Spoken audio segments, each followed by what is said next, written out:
Regular session for Monday, August 7th, 2023 to order. Madam Clerk, if you will, please call the roll. Commissioner Howard, Here. Commissioner Hunt. Here. Commissioner Mark. Commissioner Mitchell. Here. Commissioner Smith. Here. Vice Chairman Booker. Here. Chairman Jones. Here. Ladies and gentlemen, I'm going to ask you, if you will, please let's stand together as our county attorney will lead us in prayer. Then I ask you to please remain standing for the Pledge of Allegiance to the American flag. Heavenly Father, maker of heaven and earth, Redeemer, generous provider, we are desperately dependent upon you for all things.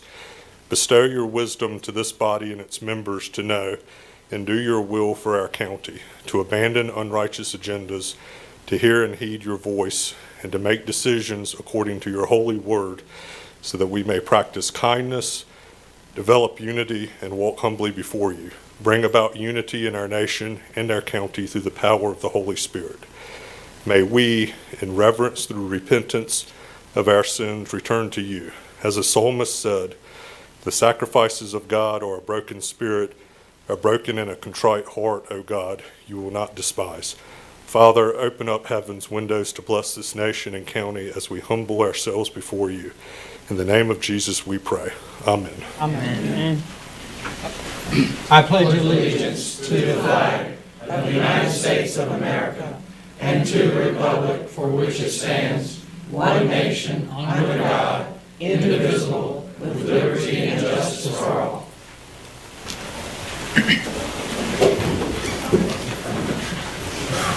Ladies and gentlemen, we welcome you here to the Commissioners' meeting, which is your meeting. To those that may be viewing online, we also welcome you. I would ask for those in attendance, if you would, please let's make sure our cell phones are on silent so they wouldn't disrupt this meeting. We would appreciate it. We do have a long agenda tonight, Commissioners. We will take a break, probably if we, between items 8 and 9, if it's all right with the Commissioners.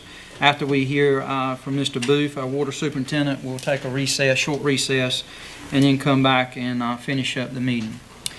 Commissioners, you have before you agenda packets this evening. Are there any items that you desire to pull or add to tonight's agenda? Hear none, do I have a motion that we approve the agenda? So moved. I have a motion and a second from Commissioner Smith. Any discussion on the motion? Hear none, all those in favor signify by saying aye. Aye. Opposed, motion passed. Item 1 is the CART's public hearing. I'm going to ask if Ms. Kelly Walker-Cooper will come, give us an introduction tonight and what our public hearing is about, and then we'll call for a vote. Good evening. Okay, thank you. Good evening. As a direct recipient of Federal Transit Administration funds, CARTS is required to update the Title VI program plan every 3 years. This process requires receiving input from the public via a public hearing. The draft plan has been available on the CARTS website and at the CARTS office since July 28th. The changes to the plan include correction of the wording to only specify race, color, and national origin, because Title VI is specific to the protection against discrimination based on any of those factors. This change is per FTA guidance. Sex, age, and religion are not part of Title VI. The sentence CARTS is also committed to follow Craven County's non-discrimination policy or policies to ensure no one based on sex, age, religion, or disability will be subject to discrimination was added to show that we are committed to preventing discrimination based on those factors as well. The other changes were just data chart updates to reflect the most current data that's available. All right, before we go into public hearing, does any of the commissioners have any questions for Ms. Kelly? Hear none, do I have a motion that we would go into public hearing? So moved. Second. Have a motion and a second. Any discussion on the motion? Hear none, all those in favor signify by saying aye. Aye. Opposed? All right, Mr. Vice Chair. There's no one signed up to speak at the public hearing. Okay. Are there any citizens in attendance that did not have the opportunity to sign up for this public hearing that desire to speak to the board? All right, hearing no one, do I have a motion that we go out of public hearing? So All right, Commissioner Smith makes a motion, a second from Commissioner Hunt. Any discussion on the motion? Hearing none, all those in favor signify by saying aye. Aye. Opposed? Motion passed. We're back to the board. Any questions? Not. Thank you, Ms. Kelly. Appreciate it.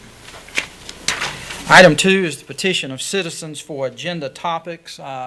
Tonight, fellow citizens, we do have an opportunity at the end of the meeting, which are a petition of citizens for general topics. This is for agenda topics. We ask that each speaker, if you come forward, to please state your name and address, and there's 3 minutes to make remarks. Mr. Vice Chair? No one signed up for the agenda topics. Okay, anyone in attendance that desires to speak that did not sign up for agenda topics? All right, seeing no one, we will move to item 3. You have before you the consent agenda. Under the consent agenda, you have the minutes of the July 17th, 2023 regular session, tax releases and refunds, the ABC Board travel policy, elections, which is a donation of voting booths, economic development, the authorization of signature for withdrawal of the rail easement. The sheriff has 2 items here, a donation rollover, a budget amendment, and a donation of checks budget amendment. Are there any consent agenda items that you desire to pull? Hearing none, what's the desire of the board? I move that we accept the consent agenda as presented. Okay, we have a motion to accept consent agenda. Do I have a second? Second. I have a second. Is there any discussion on the motion? Hearing none, Madam Clerk, if you will, please call the roll. Commissioner Howard, Yes. Commissioner Hunt, Yes. Commissioner Mitchell, Yes. Commissioner Smith, Yes. Vice Chairman Bucher, Yes. Chairman Jones. No. All right, item 4, you have the Community Child Protection Team Annual Report. We're honored this evening to have Miss Jeannie Cook, and she can introduce those in attendance with us. Thank you. Welcome. Thank you for having us. My name is Jenny Cook. I am the chair of the Craven County Community Protection Team and the Child Fatality Prevention Team. I'm Antoinette Bosky, and I co-chair those teams with Ms. Jeannie Cook. Welcome. Next slide, please. As you can see, our local CCPT and CFPT team is a blended team, which consists of community providers to include public and non-public agencies. There are 16 listed mandated members, and the board appoints additional members. Next slide, please. The purpose of the North Carolina Community Child Protection Team and Community Fatality Protection Team is to develop a community-wide approach to child abuse and neglect, understand causes of childhood deaths, identify gaps, deficiencies in service delivery, make and implement recommendations for laws, rules, policies to prevent further child abuse, neglect, and death. Part of our recommendation throughout our team meetings was to develop a QR code to help to provide information and education on services provided to our Craven County citizens and providers.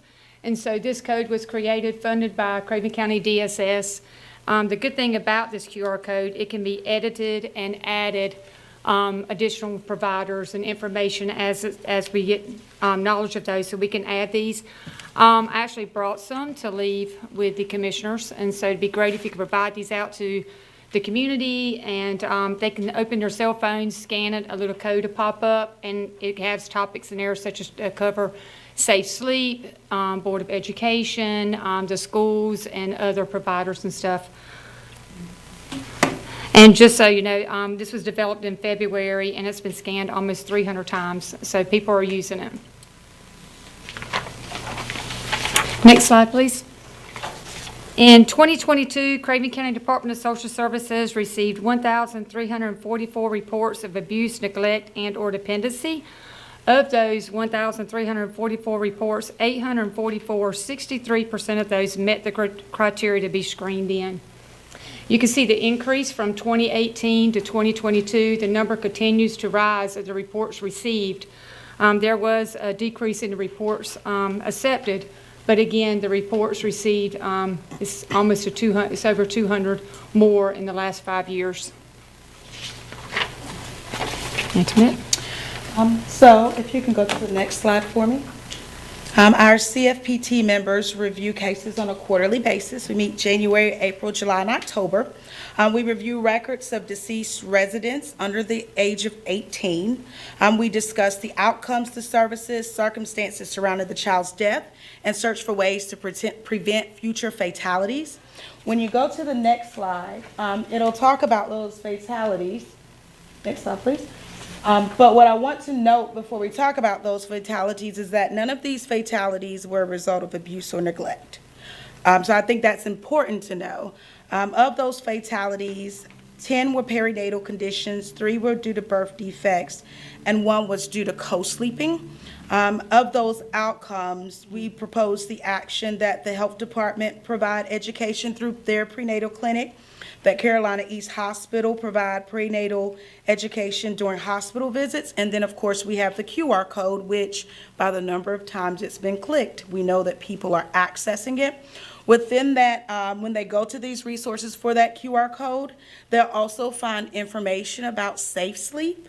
That has been something that has definitely been an identified need by the team that, as Ms. Cook mentioned, is not only public agencies, but it also includes those private agencies and representation from the community, which gives us a much more well-rounded view of what's happening from different perspectives. Next slide, please. Of the 8 cases reviewed in 2022, the concerns identified, 7 out of 8 of the cases were dealing with children's mental health. 3 of the 8 were the parents' mental health. 3 out of 8 dealt with the children's substance use issues. 2 out of the 8 dealt with the parents' substance abuse issues.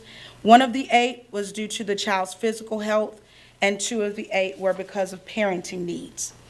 Through that assessment, we identified our gaps. Next slide, please. I keep forgetting to say that. I'm sorry. We identified gaps being providers who provide substance abuse treatment to teens. There has been a definite increase in smoking, vaping, and drinking, and so we've got to fill that gap somehow. We also have limited placements for children in foster care due to their behaviors and needing a higher level of care. Next slide, please. So with that, we had the recommendations from the team to follow up with Trillium for substance abuse treatment for teens, partner with DJJ in discussing court involvement with children who have aggressive behaviors, nutrition counseling to help with the understanding of the importance of healthy food choices, partnering with the school system to identify school activities to give children something to look forward to, referrals to parenting classes to educate parents on substance abuse and the impact ability to parent children safely. Continue to partner with Trillium to identify and locate therapeutic placements to meet the mental health needs of children in foster care. I would say this is a really important one. We tend to have children, the Department of Social Services have children. Sometimes it's recommended for them to have a higher therapeutic care, and they're not accepted into some of these placements. So these children sometimes wind up at the Hope Family Resource Center spending the night. Sometimes these children wind up in respite providers, costing thousands of dollars to the county. It's county funds, and these children are not getting services while they're in these respite placements. So it's really important to partner and to try to get these providers to be able to provide to these families. So getting them licensed and being able to meet these children's needs. I also like to say, when it comes to safe sleep, as Antoinette said, it is a community issue. We really need to use those teachable moments to teach. If you see a parent who does not have a crib or a pack and play, the hospital, the Family Resource Center, the EPIC Center, they provide those pack and plays. So anytime we can provide those to prevent a fatality, just reach out to one of those providers, or right there to Craven County DS, myself, Antoinette, and we can link you to those providers. Next slide, please. So the areas of focus for 2023 was to submit appropriate referrals to community partners to prevent future maltreatment, provide families and community partners with QR sheets to help educate, provide families with resources in Craven County, and to complete a survey with families to identify gaps in services and needs of families in the Craven County community.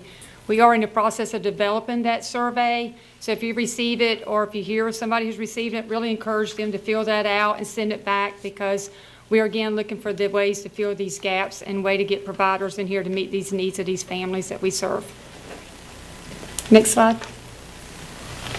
We really want to say thank you for the opportunity presenting our information. Any questions? Commissioners, you have any questions? Commissioner Mitchell. Several slides back, you had talking about the 8 cases that were investigated. And Yes. 2 mental health, 3 substance abuse. With it, for those situations where there was substance abuse, neglect, physical, mental issues, were those identified, or could they have been identified before that tragedy? I mean, were they identified in retrospect or in advance? So these were our in-home cases or our cases involved with DSS for these cases. Okay. So they receive services through the county. Sometimes we have those repeat maltreatment cases where there might have been a case where we're working with the family and, or, we just couldn't gather enough information to make a decision. So we continue to work with them either through like family support cases and things like that. So you are actively working the case as soon as the issue is identified? Yes, these cases are open when we are reviewing them, yes. Thank you. All right, any other questions? I would just like to add the QR code's an excellent idea. I know that's my first go-to whenever I want to learn about something. So that was a good decision to make. Thank you. And I'll leave these here. We're going to give them to Nan. If you don't please. mind, just give them over there to Miss Nan. We Okay. appreciate it. All right. Thank you both for your service. Thank you for your presentation this evening. All right, departmental matters. On item 5, we have Carts, Miss Kelly Walker Cuthrell. She has 2 items to bring before the board this evening. Good evening again. Good evening again. Our first item is requesting approval of the Title VI non-discrimination program plan that we discussed earlier and had the public hearing on. All right, commissioners, do you have any questions for Ms. Kelly? Hear no questions, what's the desire of the board? Move that we approve. Second motion. Okay, we have a motion and a second to approve the Carts Title VI non-discrimination plan. Any further discussion on the motion? Hear none, all those in favor signify by saying aye. Aye. Opposed, motion passed. All right, and then B, Okay, thank you. B is requesting a budget amendment. We were budgeted to purchase 26 two-way radios in fiscal year '23. The vendor was unable to provide delivery of the radios before the end of the fiscal year, which was June 30th. Carts is requesting a budget amendment in the amount of $36,674 to cover the cost of radios ordered in fiscal year '23, which will be delivered in fiscal year '24. all right, any questions from the board? Hear none, what's the desire? I move that we approve. Second. All right, we have a motion and a second to approve the budget amendment in the amount of $36,674 for the purchase of 26 two-way radios that were ordered in fiscal year 2022 and 2023. Hear no further discussion. Madam Clerk, if you will, please call the roll. Commissioner Howard? Yes. Commissioner Hunt? Yes.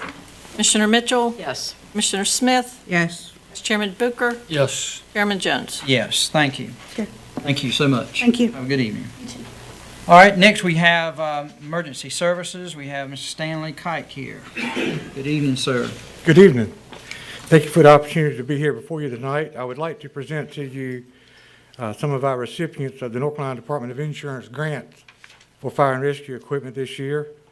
And I would really like to give them just an opportunity to step up personally and tell you they're here to request your assistance in helping them match these grants, which we've done in previous years. It's kind of to encourage them to go out and solicit the grants and work for them, and in some cases try to be eligible to try to save as much money as they can on some equipment that's necessary for the procedure for firefighting. So first, I'd like to present to you the Chief of Little Swift Creek. They were awarded $30,000 from North Carolina Department of Insurance. Chief? Good evening. Good evening.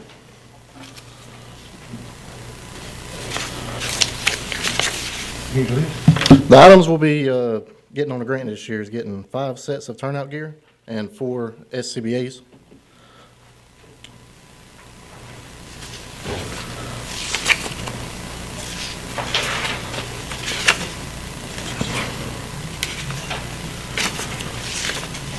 Prices on those for one turnout gear coat is $1,600.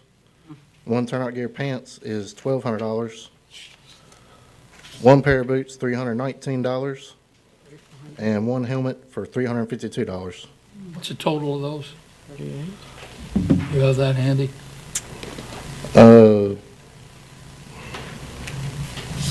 I don't have it added up. Okay, that's Sorry.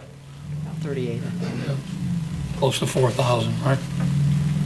And then for the four air packs, a piece are $8,300.70.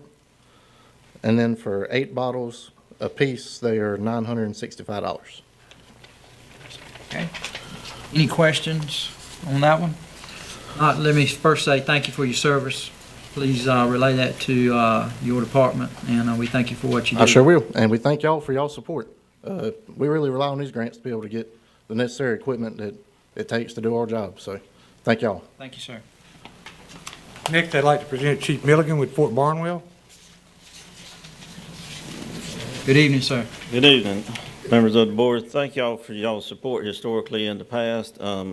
As you have presented in front of you, our equipment that we have solicited for the grant this year are 2 chainsaws, 6 spare bottles, air pack bottles, 2 portable generators, 4 scene lights, 2 complete air packs, 4 sets of turnout gear, 3 sets of gear coats, 10 sets of gloves, 3 pants, and what we call a cordless tool set for forcible entry.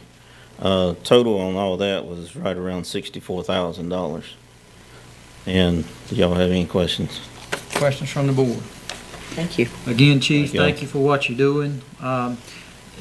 You are the president of our association here in Yes, Craven sir. County.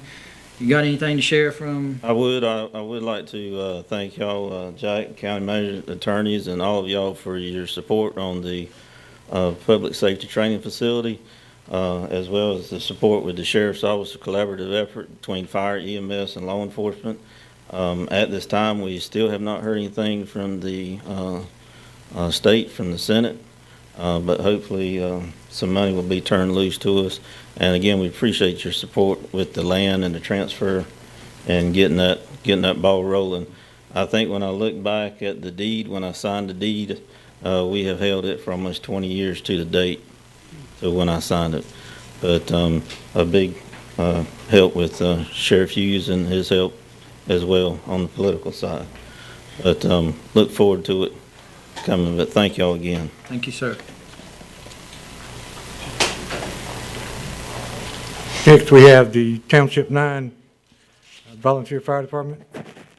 Received a grant for $29,855 in grant funds. Chief Smith. Good evening. Good evening, Board. Really appreciate all the help y'all given us over the past few years. We've applied for and got awarded 7 gear bags, 3 rip packs, regulators, 10 extrication gloves, 4 mobile radios, dual band radios so we can talk both Viper and VHF, a thermal imaging camera, turnout gear, 2 sets, coat, pants, got 5 turnout gear gloves, 5 helmets, and 5 hoods. And then we got awarded 6 pagers for communications and 1 Gen 5 pager. So really appreciate y'all helping us in the past. All right, any questions from the board? I'm sorry, how many radios are you being awarded? We're getting 4 mobile radios for the trucks. Thank you again. Please, again, Chief, relay to your department our appreciation. Dover Volunteer Fire Department was a recipient for $29,975 from grant funds.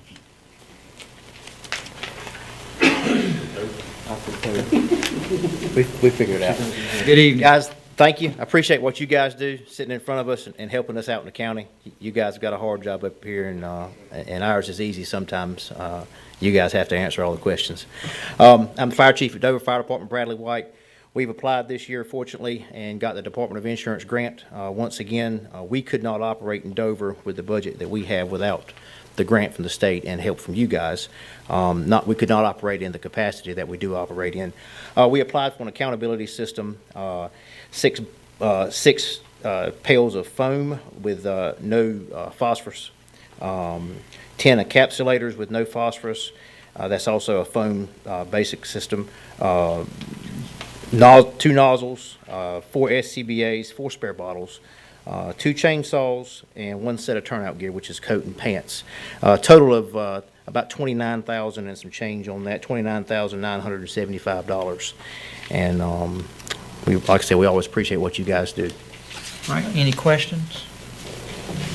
Thank you, sir. Thank y'all. Appreciate it. Next, I would like to introduce the president from Cove City, which I know all of you remember, it's been quite some time, and Cove City is eligible for grants now and have been successful in being awarded $29,396. Good evening. Good evening. Russ Caton, Assistant Chief, Cove City Fire Department. Just thank you guys again, like everybody else has said, for your continued support. It's extremely hard to do what we do without funds. Unfortunately, everything has gone crazy in pricing, as I'm sure you guys know. We were eligible this year to get 10 complete sets of turnout gear from head to toe and 3 portable dual band radios. The total on all of that was $58,791, and just would greatly appreciate any assistance available. All right, any questions? Russ, thank you. All right, thank you, sir. Tell your department we appreciate them. Mr. Chairman, next I'd like to introduce the Chief of the Vanceboro Fire Department, Chief Lewis. They received $14,550. Mr. Chairman, Vice Chairman, Commissioners, again, we thank you for your continued support for the local fire departments. A list of equipment that we're receiving off our grant is 5 turnout gear bags, 1 dual band portable, 10 sets of turnout gear boots, 5 sets of turnout gear pants and coats, 10 pair of gloves, 5 helmets, 5 pagers. Total grant was $29,100. All right, any questions from Chief Lewis? All right. Again, thank you and your department for what you do, sir. That concludes the recipients, and at this time I would like to ask the commissioners to approve the budget amendment as presented. All right, is there any questions, comments from the board?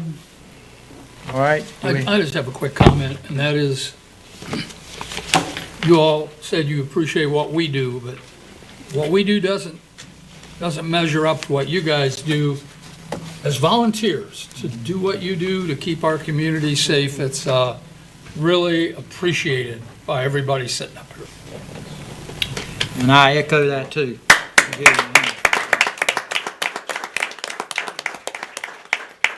All right, here no questions. Do we have a motion? So moved. Motion to approve $327,552 for budget amendment. Okay, we have a motion for $327,552. I think that is a correction in what was listed. I think you have made note of that. We have a second from who? Somebody? Second. Okay, Commissioner Hunt. Is there any further discussion on the motion? All right, here no further discussion. Madam Clerk, if you will, please call the roll. Commissioner Howard? Yes. Commissioner Hunt? Yes. Commissioner Mitchell? Yes. Commissioner Smith? Yes. Vice Chairman Silver? Yes. Chairman Jones? Yes. Thank you all very much. Thank you. Appreciate it.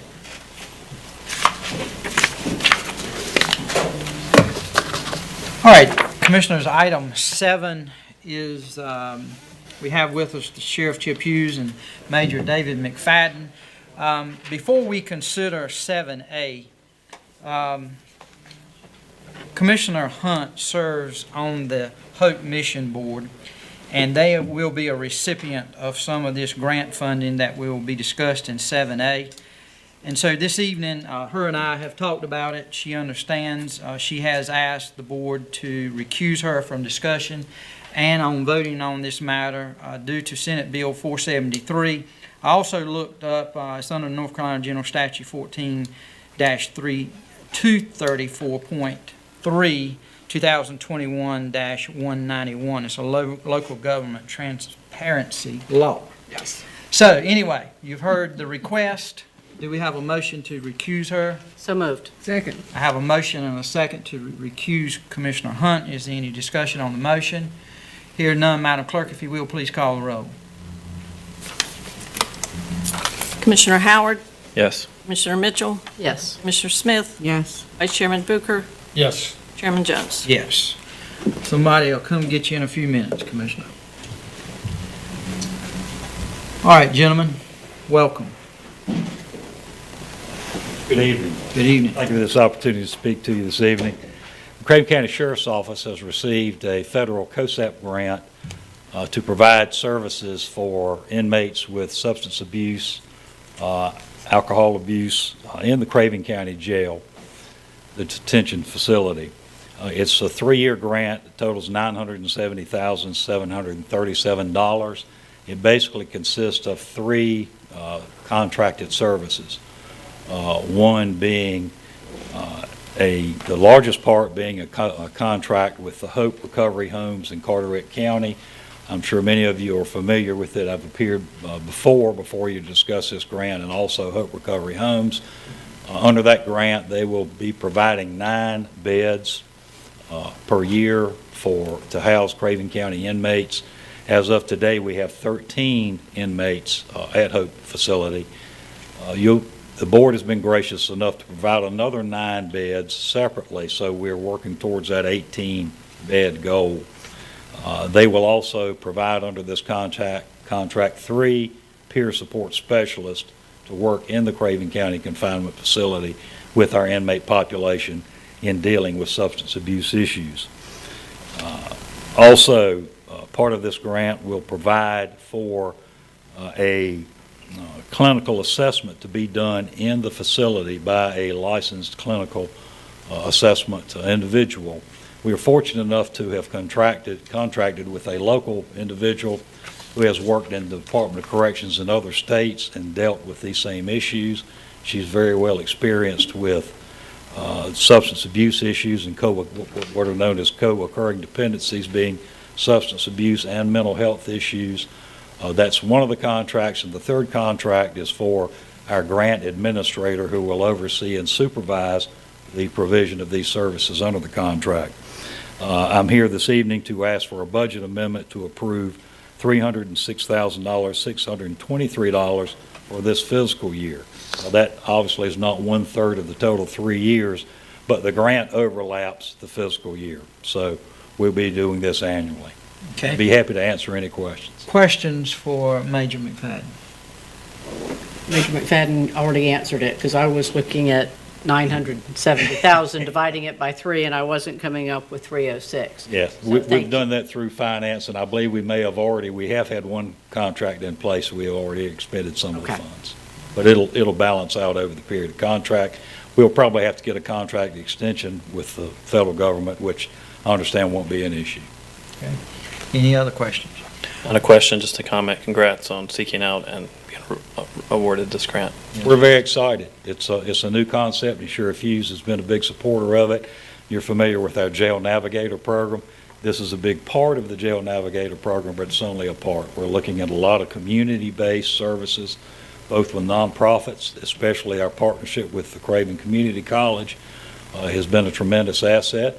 We now have a GED program in the Craven County Detention Facility.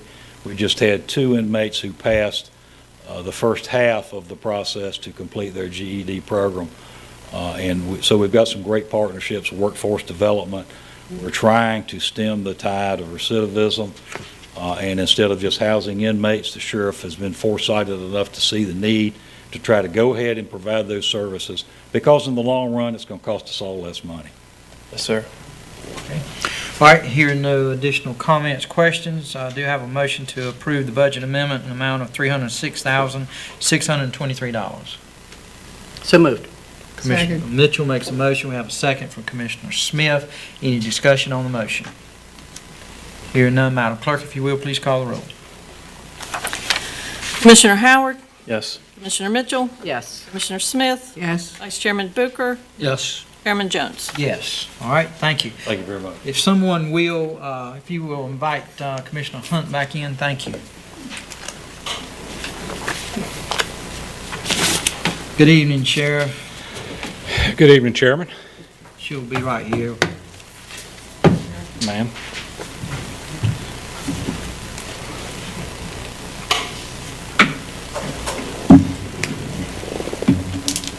right, if the minutes will show, Commissioner Hunt has come back to the meeting at 6:35. All right?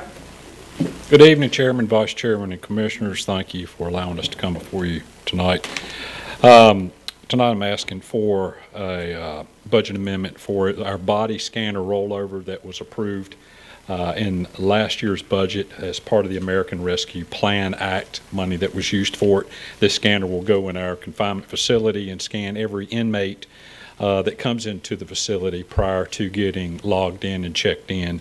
It's going to help us a number of reasons. One, it's going to measure for high temperatures, which has been very crucial in keeping our COVID count down at all times. This is also going to look for any contraband items that might be snuck into the jail, as a lot of these inmates are very creative now in how they get it in there.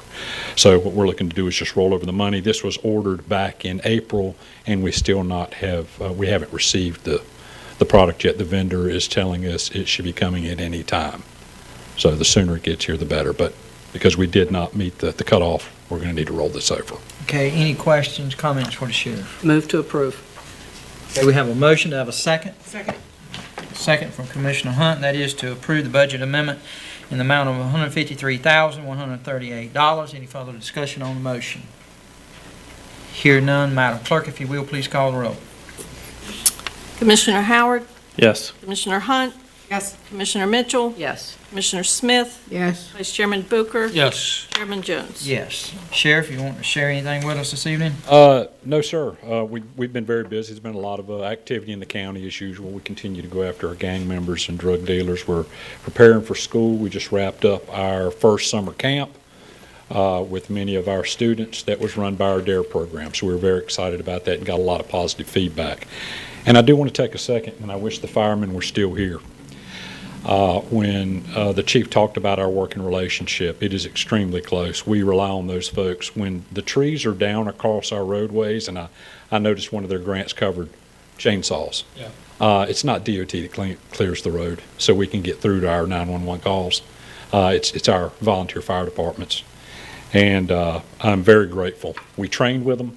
We support them. They support us. And I thank y'all for supporting them as well, because it's a volunteer force. And I don't know what we do without them.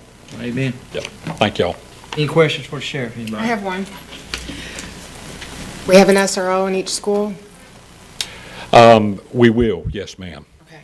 We're still in the process of hiring and recruiting, but every school will have a designated SRO in them day one. Very good. Thank you. Yes, ma'am. Any other questions? Staff, you got anything?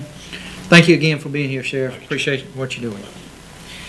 All right, item 8 is Water Department, Mr. Dale Booth, our Water Superintendent. Good evening, sir. Good evening, Commissioners. Hope everybody's doing well.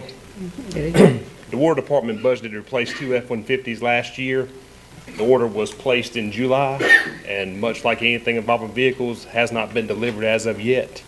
So we're asking that the Commissioners approve the budget amendment to roll over the $59,784 to cover the cost of the 2 F-150s and the tax and tags included for this year's budget. Okay. Any questions from Mr. Booth? Hear none. What's the desire of the board? I move that we approve the budget amendment. Okay, we have a motion. Do I have a second? Second. I have a motion and a second to approve the budget amendment in the amount of $59,784. Any further discussion on the motion? Hearing none, Madam Clerk, if you will, please call the roll. Commissioner Howard, Yes. Commissioner Hunt, Yes. Commissioner Mitchell, Yes. Commissioner Smith, Yes. Vice Chairman Booker. Yes. Chairman Jones. Yes. Thank you, Dale. Thank you for all you do. What you Appreciate Could it. get those prices. Commissioners, we are getting ready to get into probably a lengthy conversation, a very important one, this evening about social services. I'm going to ask that we take probably 5 to 10 minute recess, and we'll come back and begin with Mr. Merritt. Sheriff Hughes. Congrats.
All right, Commissioners, we'll come back to order.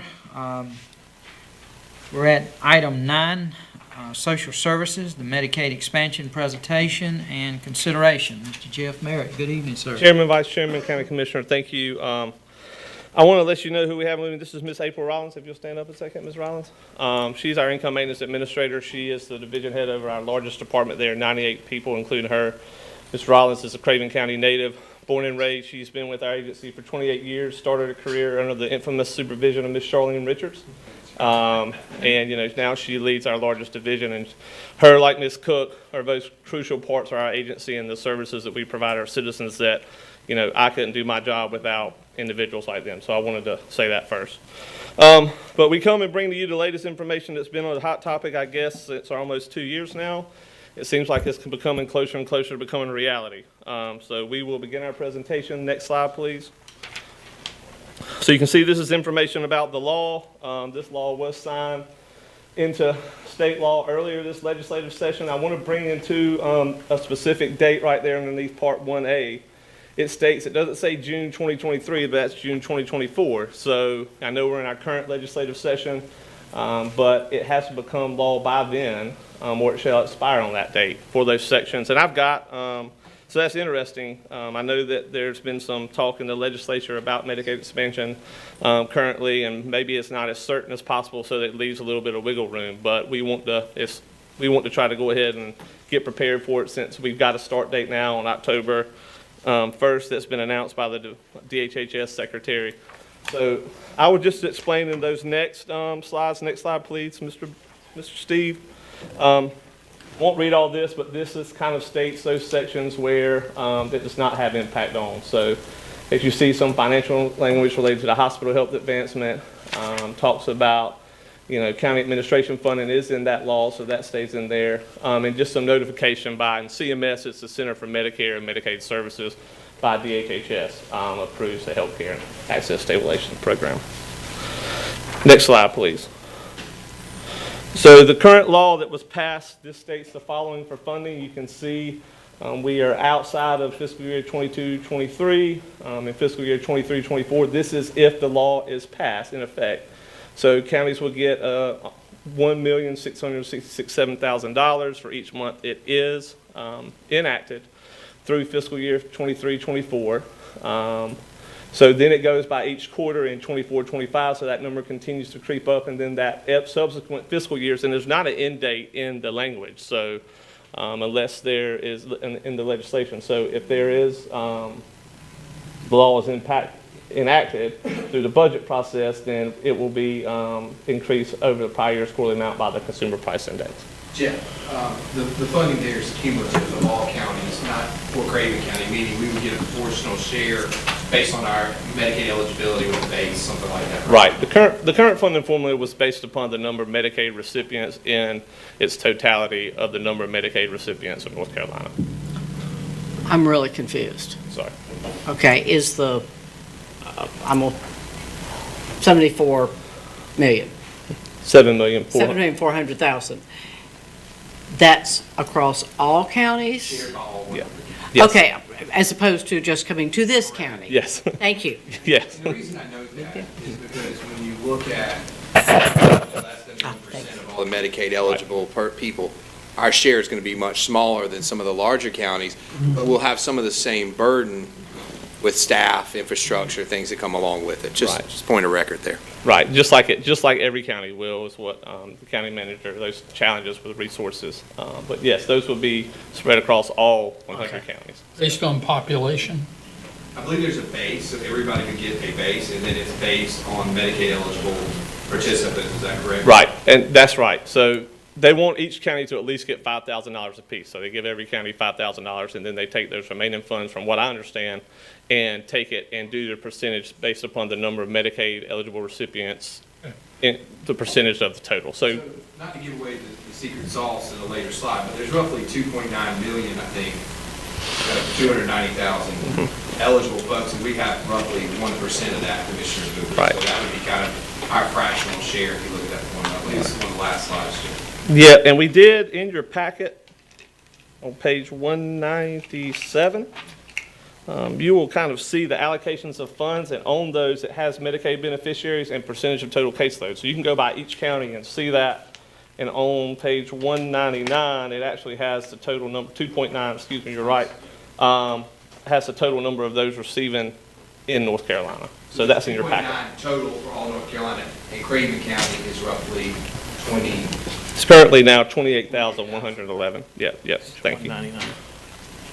So that is a point of reference, at Ah, least there you from go. Okay. when we, if you want to go back and look at that from the letter that was sent out in May of, May 17th, 2023. Okay. Yeah. Any other questions before we move any further? All right. Next slide, please. So there's also some additional one-time funding that required DHHS to provide $4 million. Of course, the hospital assessments have not occurred yet. We'll talk about that a little bit more, but that is also in support with notice it says implementation, not ongoing Medicaid expansion. So that would be a one-time fund. Next slide, please. So we talked about this a little bit already. I won't speak too much, but there's that May 17th letter where it talked about the funding that we would get some upfront funding. As you can see, we're getting some funding based upon a 5-month period where they expected it to be expanded from May through September. And that was as if the counties were receiving that initial $1.667 million. So that was the total amount for 5 months would be $8,335,000 in addition to that $4 million. Okay. So they did their funding formula based upon that. You saw the $4 million on the last slide. They advanced us that. So if we were getting that $1.667 million, they went ahead and gave us 5 months, advanced us that money as well. Okay. So then our allocation came out to be $80,258 that we received in May. And that is what is said on page 197. You will see that. The total that was received all the way to the far right. But that's a little bit of how that funding was advanced. Okay, that makes more sense. So I did some quick calculations. If Medicaid is expanded for the remaining 7 months, that's approximately what we would receive. That's probably not to the dollar, but somewhere pretty close. Next slide, please. So we want to talk a little bit about our Medicaid caseloads. Me and Ms. Rollins have been really looking hard at these, and when Medicaid expansion first started being discussed, we were looking at what our caseload numbers were. So our average caseload from June 21 to June 22, and we use that number, and I want to explain that, is that we may have had more individuals who were applying and the state wanting us to determine them eligible in a lower program. So this is really what our true number would probably look like before the expanded Medicaid expansion individuals would come on. So about 24,267. And that's the number of individuals, and that's the number of cases. So you got to remember that cases can be one person, cases can go up to as many people in a household and family children's Medicaid that are eligible for it. You know, some of our adult Medicaid programs, those are individuals who are more one, maybe two people on a caseload because you're looking at lower income individuals with Social Security. Our long-term care special assistants, those are more like one person on a caseload. There's some of our smaller caseloads, but because those individuals are getting assistance with financial support for nursing home skilled level of care or assisted living level of care. Our family and children's Medicaid programs, those are ones that help out with, you know, it could be just the children, it could be the parents and the children who help provide medical insurance coverage for their medical services. So I just want to let you know that when you see that 15,419, that's the caseload. The number of individuals within that caseload is the 24,267. Help me with this number. 24,000 is the caseload. The number of citizens served was 24,000 individual citizens? Individual people on our caseloads. We're talking about 1/4 of the citizens of our county. Right, that was from June 21 to June 22. In May of 23, it had gone up to 28,111 because with the continuous coverage under the COVID public health emergency, we could not deny eligibility to anybody. So individuals that we would come on and we could recertify them and say, well, you're not eligible based upon our current rules, but with the waiver, they would have to be allowed to stay on the Medicaid. Permanently or just temporarily? No, now since the waiver has been revoked, then what we're able to do is that we're starting to be able to go through when their recertification comes up and determine them eligible, give them their notice. If they can't provide information, then we're able to remove them from the rolls. Okay. But the challenge there is that many of these individuals will probably be eligible under Medicaid expansion. So if Medicaid expansion comes back, that 5,904 is what the numbers we have from DHHS. So they will most likely be re-enrolled once Medicaid is expanded. It's just kind of staggering to me that a quarter of our population are eligible for Medicaid. Did I hear another question? Does this mean we'll have additional manpower required? Well, that's what we're going to talk about here today, Ms. Smith. Yes, I have that one of my slides and recommendations. We would need some additional resources. Commissioner Mitchell. I want to make sure that what I understand is what I'm supposed to understand. One case could be one person, or it could be 5 people. Or more, right. That's right. Okay. Yeah, that's right. Many people, I just want to think, well, you've got 15,419 cases. Each person doesn't get their own case. Right. But the number of citizens. Right. 24,000. Right. This may not be the place to ask this, but Jack, FQHC. So a lot of the citizens that are utilizing our federally qualified health care through the health department, would a lot of those individuals now be eligible for this? Yep. So what does that do to FQHC funding? It's actually a good problem to have because the folks would actually have Medicaid versus being on a sliding scale or a no-pay scenario. So it don't hurt us? It wouldn't hurt us at all. Okay. Actually, quite frankly, getting folks Medicaid who are in this, I don't know, Jeff, the right word to call it, it has a name, the folks who don't quite qualify. I would just call it a gap. Yeah, there's a gap in the coverage. It will allow for them to have some coverage. And actually, I wish the sheriff was still here because one of the groups that's most impacted by this is the inmates, right? Right now, we cover 100% of all those calls. And if they do need to go somewhere, particularly at the hospital, it's twice the Medicaid rate. So in this scenario, if they qualify for Medicaid, Medicaid would cover it. So we wouldn't be, it would save the taxpayers some financial needs. Okay, to expound on that a little bit, so those that let's say you've got individuals, adults who, the family have not claimed them, they're now your responsibility. They're in a nursing home or whatever, it's costing taxpayers, they're having to pay for their care.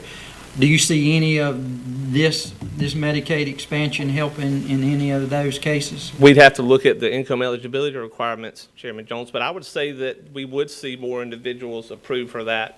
Maybe not a great number, but we would see more that could possibly be approved to where hopefully Medicaid could go in and start paying for those services instead of the county possibly having to pay for those. So The bottom line is what I'm hearing you say is what local tax dollars now that are paying are now going to be substituted with state or federal That's correct. tax dollars. That's right. Passed through the state to us. That's right. And at a reduced cost, right? Because right now we're paying twice the Medicaid rate. So it's more than someone who'd pay one time the Medicaid rate, right?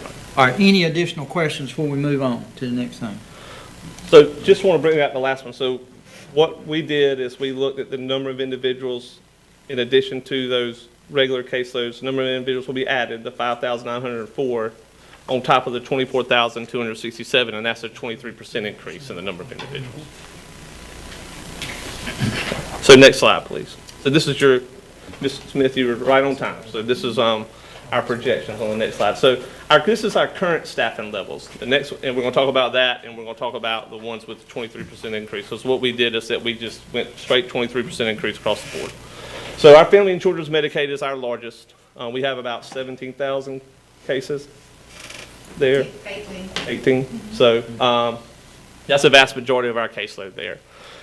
So that's why you see the most supervisors, the lead workers or trainers. So those individuals are ones that help train our new staff. They help review. They do continuous quality improvement. They review cases. They also help carry a small caseload as well. And those 27 income maintenance caseworker 2 positions are the ones that do the eligibility determination process in that unit. So I won't say that for the rest of them, but our adult Medicaid unit is our second largest one. I think we have about 5,000, 6,000 currently. So you'll see that's our number of staff in that unit. And I talked about those. Those are our individuals who are, low income, they fall within that category. These are our caseloads of maybe 1 to 2 people on them at the most. And our last one, this is our smallest caseload, but this is our most complex program, our long-term care special assistance program. And that's for individuals who have health needs and they need assistance with assisted living level of care through special assistance, or nursing or skilled nursing level of care through our long-term care program. And these caseworkers, they have to go back and do an extensive history, even more, our others do too, but this one is much more advanced because, we're having to look back and see if people had assets or resources that could have gone and helped pay for this first under the eligibility policy, rather and seeing if they are eligible after that, do they need to spend some of that down? Do they not have any where we can go ahead and they would make them automatically eligible, to kind of help them to see when they will become eligible or if they will be eligible. Right, April? Okay. Next slide, please. So here we were talking about our staffing needs, Commissioner Smith, where we went to 23%. So with Medicaid fully expanded, you see family and children's Medicaid, so we would need 7 new income maintenance caseworker 2s in addition to those 27 to handle that new 23%. And you have to have upper level support for that. So 2 more lead workers that would help train those, that would help do continuous quality improvement, and 1 supervisor. Because if you get 7 more, you're getting 17 people, and that's a lot for 1 person to supervise. 16 people.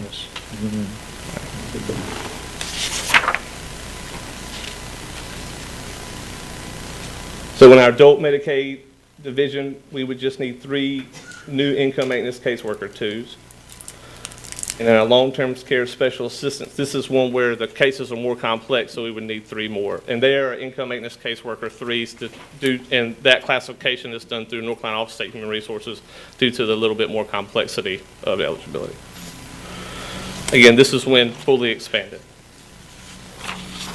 I'm still not clear, and I'm sure everyone else understands this, but when we say cases, we're saying we are talking about additional people. Are we talking about the same people having additional needs? These are Being covered by additional, These are additional people who are not currently covered under the under current, any services. right, under the current eligibility rules. Okay. So, right. Yeah, these would be additional. Oh, thank you. Yeah. I haven't seen, Commissioner Smith Outspan, I haven't seen where, they're going to expand any services, under the Medicaid policy. It's just they're going to expand the eligibility to where more people are eligible to receive them. Gotcha. So next slide, please. So these new staff, just to give you a little bit of an idea of what they'll have to do, of course, they're going to handle the workload. And there's 3 things that we do in handling a caseload. 1 is new applications. So if someone wants to come in and apply, our family and children's Medicaid, say mom and dad come in and they have 5 children, then we take that application.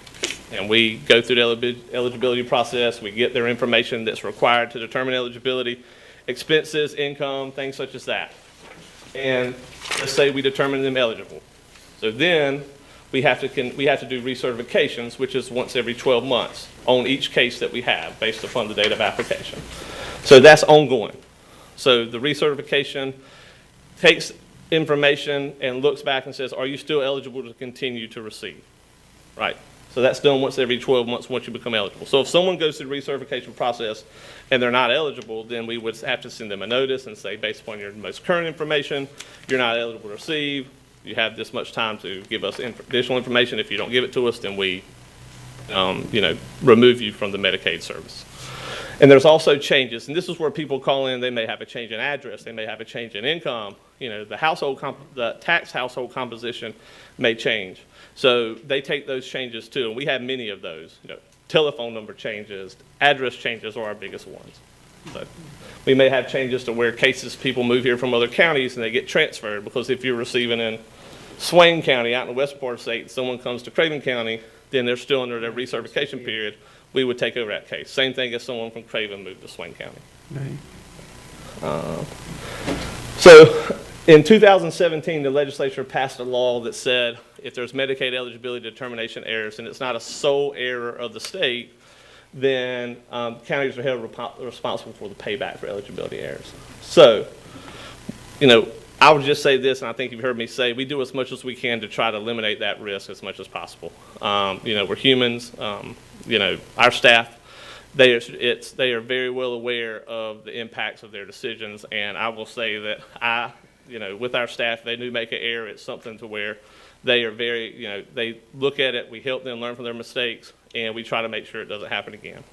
But this policy is very extensive. It's very cumbersome. Our system's cumbersome. So it sets us up to where trying to meeting perfect is very difficult, even though we still try. But these staff would also be crucial to ensure that we try to reduce that risk of error as much as possible, because if you add 23% on top of the current staff and they're sitting there trying to get the work done in a timely manner, we don't want them cutting corners or trying to rush through that and possibly missing something and increasing our likelihood of risk of errors. Next slide, please.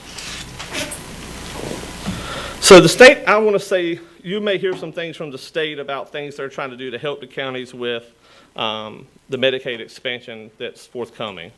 And this is a term that is called straight-through processing. So what this is that when we first got NC Fast, they told us, hey, you know, whether you apply for Medicaid or food nutrition or daycare, some of you remember when NC Fast came around, Mr. Merritt's going to be able to go in and I'm going to be able to give you my expenses. I'm going to be able to give you my demographic information for my family, names, date of birth, address, telephone number, and it's going to be able to do and tell you what it is, right?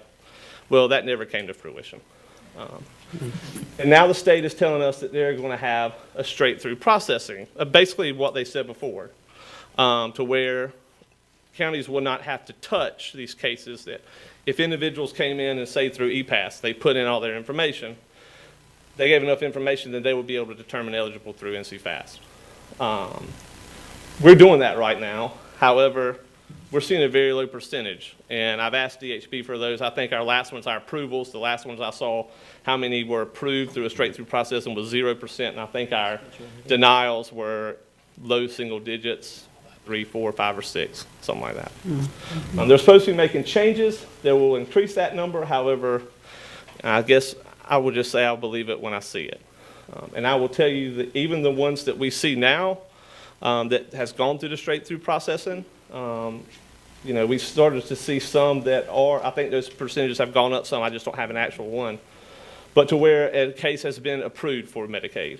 Our staff look at it and they say, well, we find errors in their eligibility determination, but we're kind of stuck, because if we touch them, does the state come back and say, well, the county, you had your finger in it and then it's your hands in it, and then they say, well, it's not solely a state error, so they may try to make us pay it back. Right, and we've been told not to touch them. So that just causes us a little bit of hesitancy about how much of a help this will actually be. And I will tell you, I'm very strongly of the opinion, and Ms. Rollins is too, is that there's going to come a time where these cases have to be corrected, and the counties are going to have to do some work on them, because the state doesn't have the manpower to go through and touch all those cases and make the changes themselves. So that's going to be additional work on us, I would strongly believe. Next slide, please. So the next thing you'll hear is that the state is going to say that we're going to have the federally facilitated marketplace. You probably remember this in 2013 with the Affordable Care Act, where states would have the option to set up their own federally facilitated marketplace where their citizens of the state could go in and they could apply. Well, that happened in 2013. However, that portal was so dysfunctional the state had to stop it, and then everyone had to go through the federal portal. And they're saying now, well, the new federally facilitated marketplace, which has to be approved through legislation, you know, would allow for people to come in and they would determine Medicaid eligibility for them. I'm a little bit skeptical in that it didn't work in the past. It's one of those things I'd rather wait and see it happen instead of promising on that. You know, we've had other directors in the state who've gone through Medicaid expansion in other states where they were directors, and they tell us that, you know, without this, they didn't know what they would do in regards to getting through all the applications and recertifications, with it helping them take that load off. And the states told us that it will not be available when Medicaid expansion begins, which, while it will be helpful in the long run, it's really needed at the beginning because that's where we think we're going to see that initial surge of applications, and it's not be able to pick those up and do what it's intended to do. So. Next slide, please. So they talked about our manual transitions of clients in Medicaid. So the state has told us, initially it was, you need to approve individuals for the highest level of care. But now they want us to approve us for the very lowest level of care and then find the next program for them. Because the plan is for the state, they say that these individuals who are in the lowest level of care are maybe going to meet that eligibility criteria for a higher level of program that provides more services. So when Medicaid expands, they won't have to come in and apply. They say that they can just switch them over from that plan to the higher level of plan that will now be covered under Medicaid expansion. However, Medicaid expansion hasn't been passed yet. They were hoping that was going to be passed before we would have to start taking those individuals off the rolls, which we've started with the end of the public health emergency. So those individuals are being taken off now, and the longer it goes on, the more individuals are going to have to come back and reapply. And we also are concerned in that they talked about a change in NC Fast, where they're going to have to do this and the counties aren't going to have to touch it. And me and Ms. Rollins were in my office one day, and I said, I'm trying to think of one thing where the state said that we would not, that they were going to do something all through NC Fast and the counties weren't going to have to touch it. And we thought of things, but every time the county had to do some work. So again, I'm hopeful they deliver on their promises. However, I'm just based on past history a little bit skeptical. So the challenges, next slide, please. I'm sorry, Steve. So the next slide, we want to talk about the challenges to successfully implement Medicaid expansion. As we talked about with more cases and more responsibility, more resources, we already talked about all of these and what the needs for. So next slide, please, Steve. So we will need to train those new staff. So they gave us a timeline last week, and depending upon when not last week, a couple weeks ago, Jack, I think. Yes, sir. And they told us that, this is dependent upon a budget being passed by the state. And they said if one is not, if the one's passed at the end of August, they're going to start in 30 days, October 1st, which is a very ambitious timeline. If it's not passed by August and that date starts getting moved back, maybe as late as 2024. So our staff still have to be trained, and we train them in each one of those areas because you would think you do applications and a recertification, when you train them, those rules and eligibility processes and policy would be very much the same, and they're not. So we have to take one, and we have to, in the same way with changes, we have to get someone up to speed on applications to where our trainers work with them. They learn the application process, they start getting cases, we slowly build them up, we look at their percentages of where their eligibility determination percentages where they're correct, and then we go to the next process. So it takes, 6 to 9 months to fully train a Medicaid staff person. Sometimes it's a little bit earlier depending upon the person. It's varying. But as you can see, 30 days versus 6 to 9 months. We're not, if they start October 1st, we can't post and hire and get new people, even the ones that, and start to train them. They really put us in between a rock and a hard place. Thank you, State. Next slide, please. Thank you. And I guess this is the wild card when it comes to Medicaid expansion. They told us how many new individuals they project us to receive. And we got those numbers back in April 2022, and they have not given us any more. The state is sticking with those numbers. But they cannot guess how many new applications we'll receive. If someone comes and wants to apply for a Medicaid application, then we cannot deny them. They have to let them apply. Can't deny the application. Can't deny them from applying. We can deny the application, but if someone wants to come and apply, even if someone told us of high, an amount of what they made, they said, well, I make this much money, I have this much in reserves, and in our mind, we were like, there's a lot of expenses that would have to make them eligible for that. We still can't say, no, that's too much. We say, okay, you want to apply? Here you go, and we go through the process. And we think that, with Medicaid expansion, we're probably going to get a good number of people that apply that may not be eligible, but they're going to say, well, hey, what's the harm in applying? It's not going to be in any worse position now. There's no penalty for applying and getting denied. So we just don't know how many applications we see. We expect we will get a very large increase of applications from those in the healthcare industry. We'll get from our health department, and there's just no way to determine how many of those we'll get. And there's also no way to determine, they didn't tell us out of that 5,904 what program they would apply to, like how many would apply in long-term care, how many would apply in adult Medicaid, how many would apply in family children's Medicaid. They can't break that number down. Next slide, please. So as you can see, we've got some challenges to process applications in a timely manner. Develop our resources and our staff prior to the go-live date. I would probably use the word impossible at this point, even if it's early 2024, when you're talking about a 6-month time frame to hire and getting them come in and train it. Our current workforce for the number of new possible applications is one that it's going to be most likely impossible to continue, to work those applications as fast as we normally like to, if there's a 23% increase. So we really have to look, there's still the law out there where there's a payback, there's county error. So we're going to have to try to look the balance of completing those accurately versus timeliness. And then also take into account of recertifications, because if a recertification comes up and say the recertification is August 1st and we wait 4 months to do that, and we find out 4 months later that, and we have to do those in 10 months' time because the state wants us working 2 months ahead. So if we don't do it by June 1st and we let that go on and we find out that they're ineligible later, then we have to pay back that capitated rate in Medicaid transformation the county does.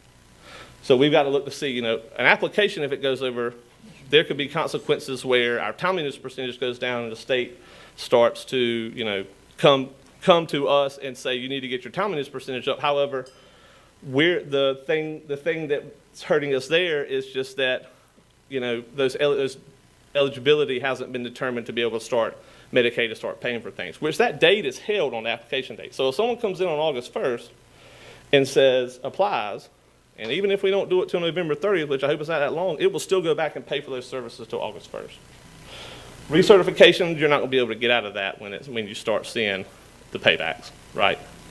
And we don't want to rush through the application either, because if we determine them eligible, we're not looking at it again until 10 months down the road. But just to clarify what you said, you've gotten to June 1st of 2024. If they came in today. If they came in. So there's how many months after, from the date that you apply till you have to do it?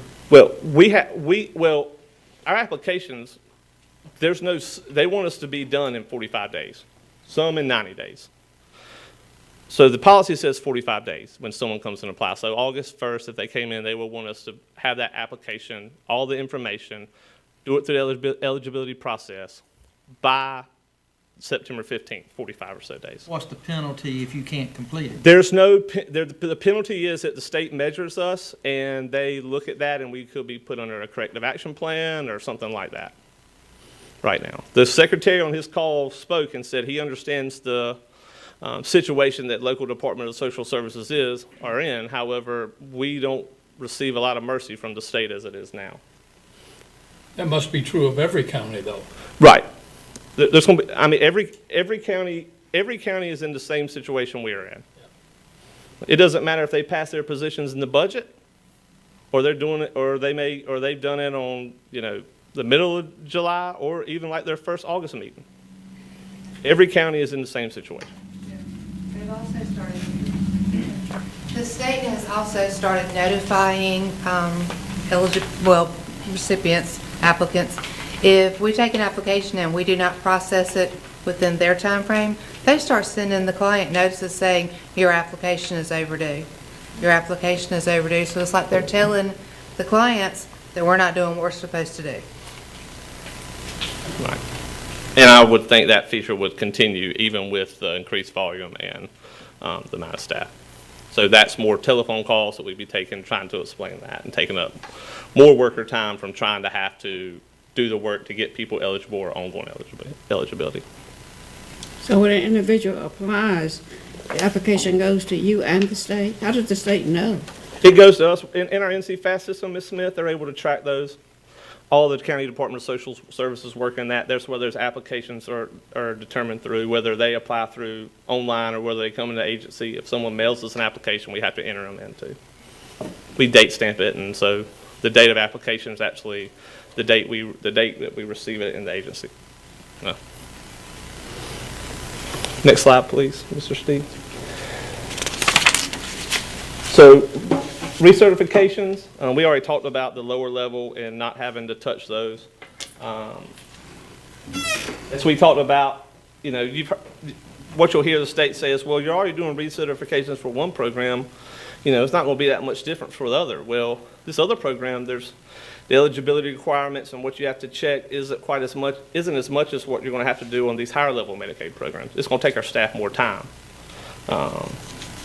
You know, I don't want to give you an exact number of minutes, but you know, it may take, if it takes 10 minutes more each time, you know, that's 10 minutes each recertification of those 5,904 that were in that lower one. So that's quite a bit amount of time just to do the recertification.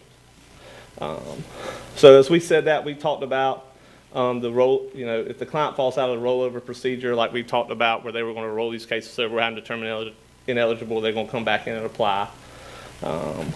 And we talked about avoiding paybacks and recertification we really want to get to these within 10 months, because if we don't do it, then they may have information we didn't get to in time, and they would charge it, and they would require paybacks for that. Next slide, please, Mr. Steve. So just some things that we've thought about that need to be prepared for. We understand that very much so that this is a very big revenue stream for our medical providers, our hospitals, our county health departments, our local doctor's offices, and we're cognizant of that. And the quicker we do that eligibility process, the quicker the reimbursements are able to bill Medicaid and get those reimbursements back. But, you know, we've already had conversations with medical providers, like I've said, about, hey, when's Medicaid expansion starting? And I kindly say the law has not passed yet. Now I can say the tentative date is October 1st, but the budget has to be passed.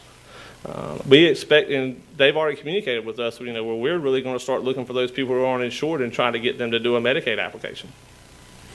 So, like we talked about earlier, that would be increased calls for our staff. You know, people may be calling asking about the new details of the program.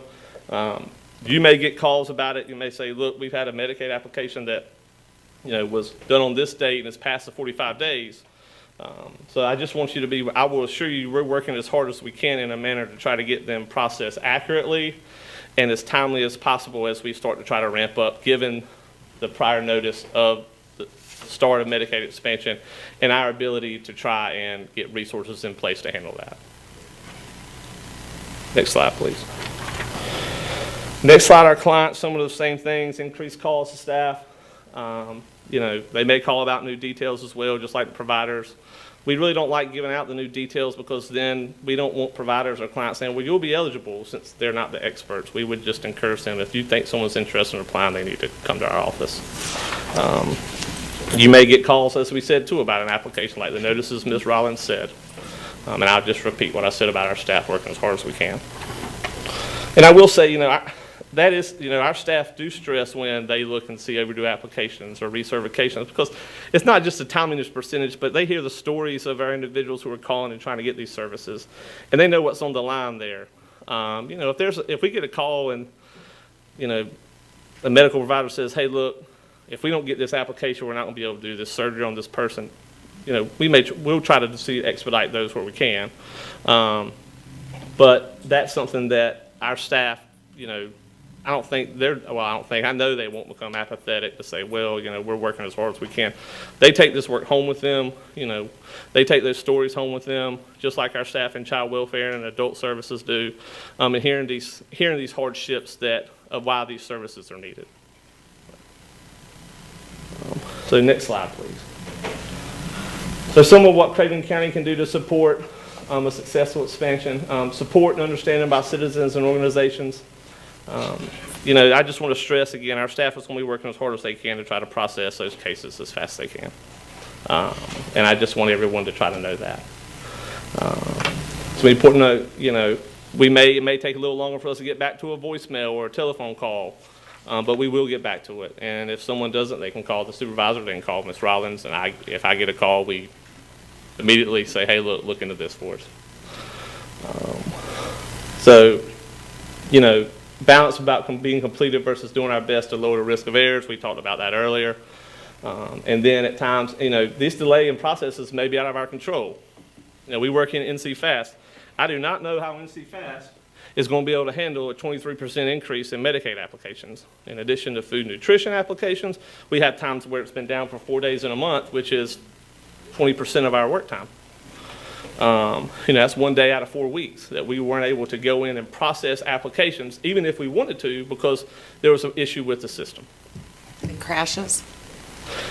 That's probably a pretty good word for it. They don't tell us that, Ms. Hunt, but it's something to where one eligibility piece that's needed to approve it is down, and they're having to do maintenance on it, or they're having an issue with login.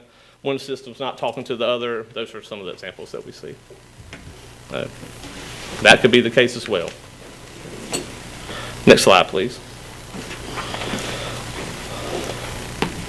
So, you know, some resources we just asked that new staff that are proposed or considered over a period of time right now. We know the issues with space in our building. Mr. David's here. He knows it too. And I think y'all do as well when it comes to the space study. But, you know, we are very appreciative of our current building and hopeful of the building being built and hopeful of possible future renovations in our current one. Hold on just a second. Take you a breather there and get you some water.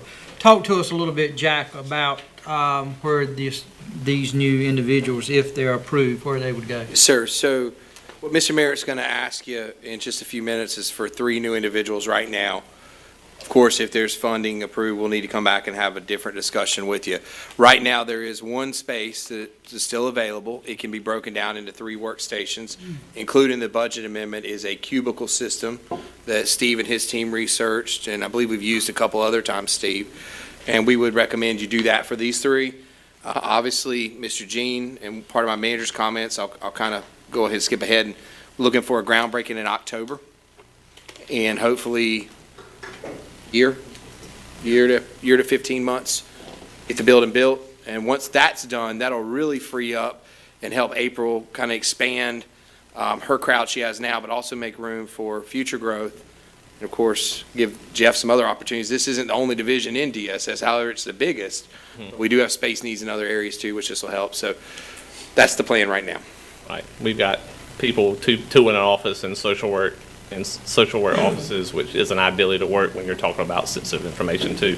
You know, in April, I would say she finds every nook and cranny in our office that she can try to convert in these types of cases. And, you know, we are trying to utilize every inch of space that we have to its maximum ability. All right, any questions to this point, Commissioners? All right. Next slide, please. So I just want to reiterate what we'll do. We'll still continue to provide excellent customer service to our citizens. We talked about our staff wanting to ensure timely eligibility, and they know the consequence of not doing so. You know, they're going to be working as hard as possible to try to meet the needs during this time of expanding work. And, you know, we're going to try to train new staff as fast as we can so that they can be up and doing eligibility process to try to help out with this increased workload. Next slide, please. So things maybe you can do. I will say that, you know, the latest numbers we have is going to be a boost to the economy by $4.3 billion. So I think that's what the total state budget is. What, $29 billion they're saying this year. So you're looking at almost 3% of the budget. But none of this can occur unless the individuals are determined eligible first. You know, hospitals, when they start getting more money in their revenues, that's probably when they're going to start hiring new people. Same thing with doctor's offices. Same thing with everything else Medicaid touches. Medical supply companies, you know, physical therapy companies. I mean, all of these places receive Medicaid covered services. But we've got to get them eligible first, and we've got to make sure that we can continue to keep up with the demand. So one thing is that we believe that doing these services on the county level are the best way to do them. We know our clients. Our clients know their caseworkers. We know our county. We know the needs of our county.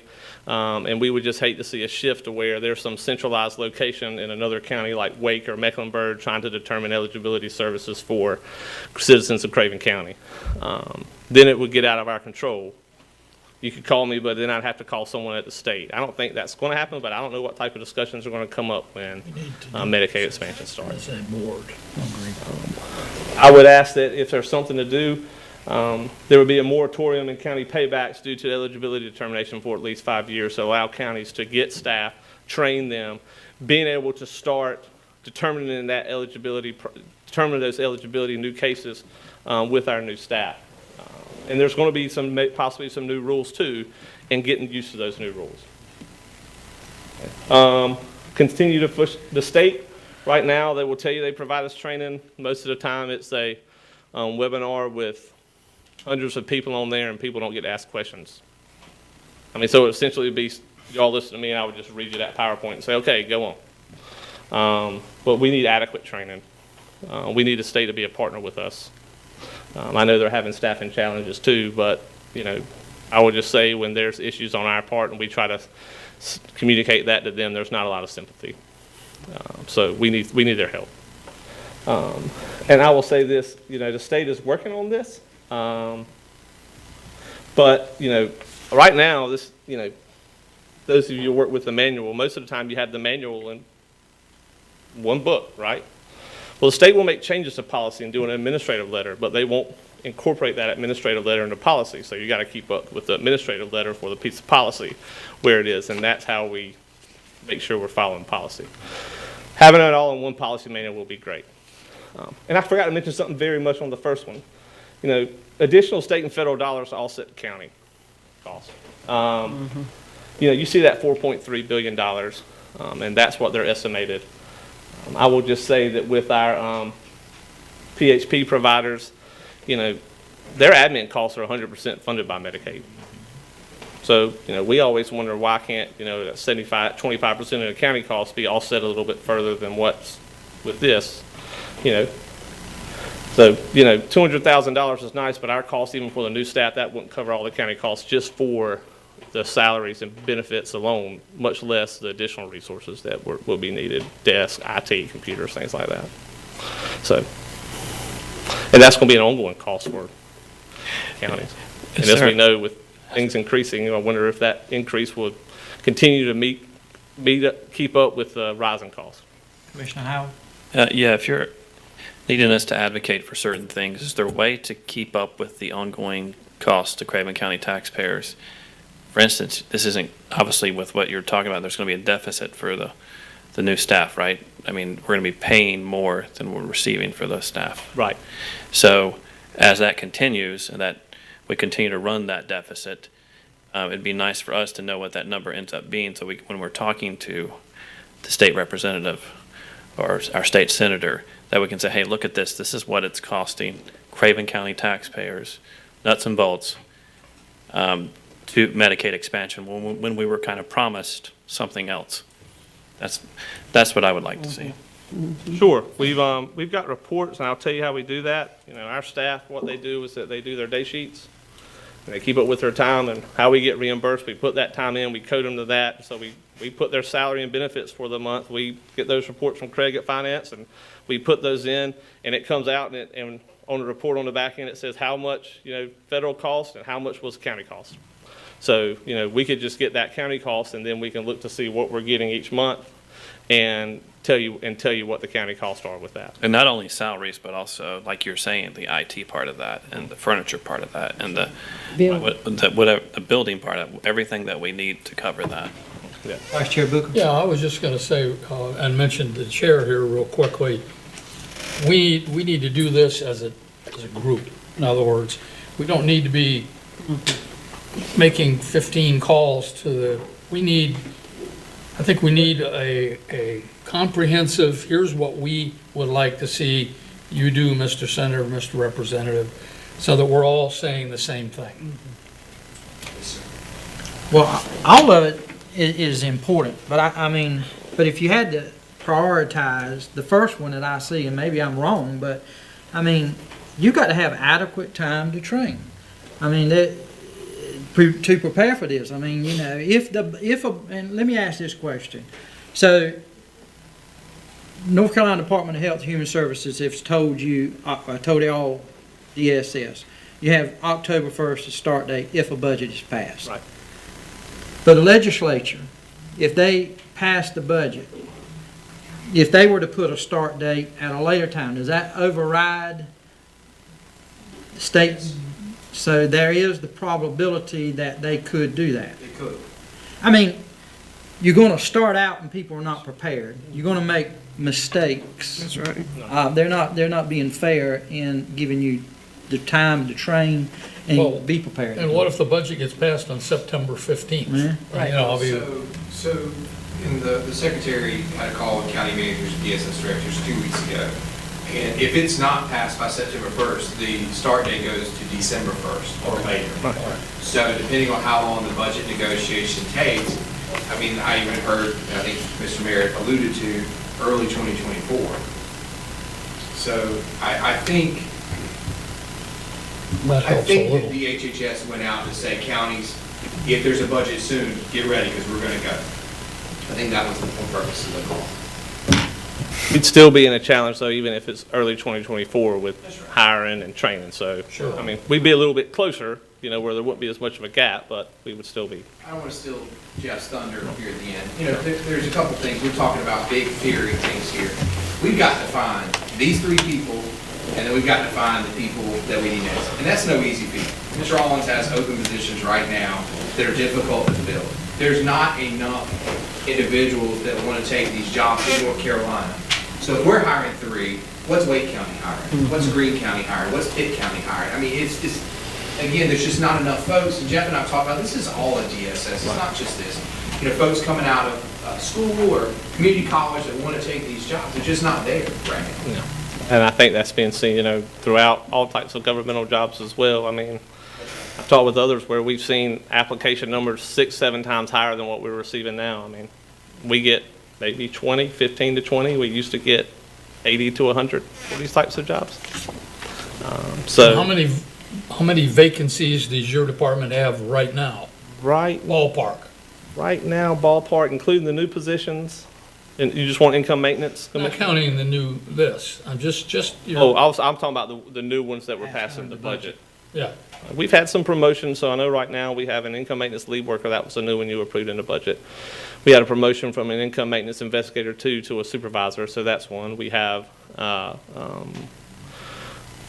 we've got a trainer. Yep. I'm trying to think. We probably got about. My point is that you've got some vacancies already. Right. Yeah, Before 5 we start trying to bring in this new necessity. additional. Yeah. You say you have 5? Yes, because I'm not counting the ones that we're submitting recommendations for. Yep, We have the 5. Okay. Yeah. All right, Jeff, to kind of sum up, you got any last slide. words? Okay. Just want to say thank you. You know, just know that this venture we're not undertaking, you know, and I've said it like our individuals at the volunteer fire departments have said, you've always been very responsive to us, and we want to thank you for the things you've done for us as well, and understanding that, you know, it's going to be a crucial time for us. So, and I guess the big question is the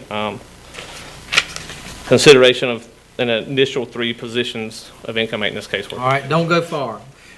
Commissioners, if we can, let's turn it over to the county manager just a minute, and then we'll open. I'll try to make this easy here and kind of combine 9A and 9B.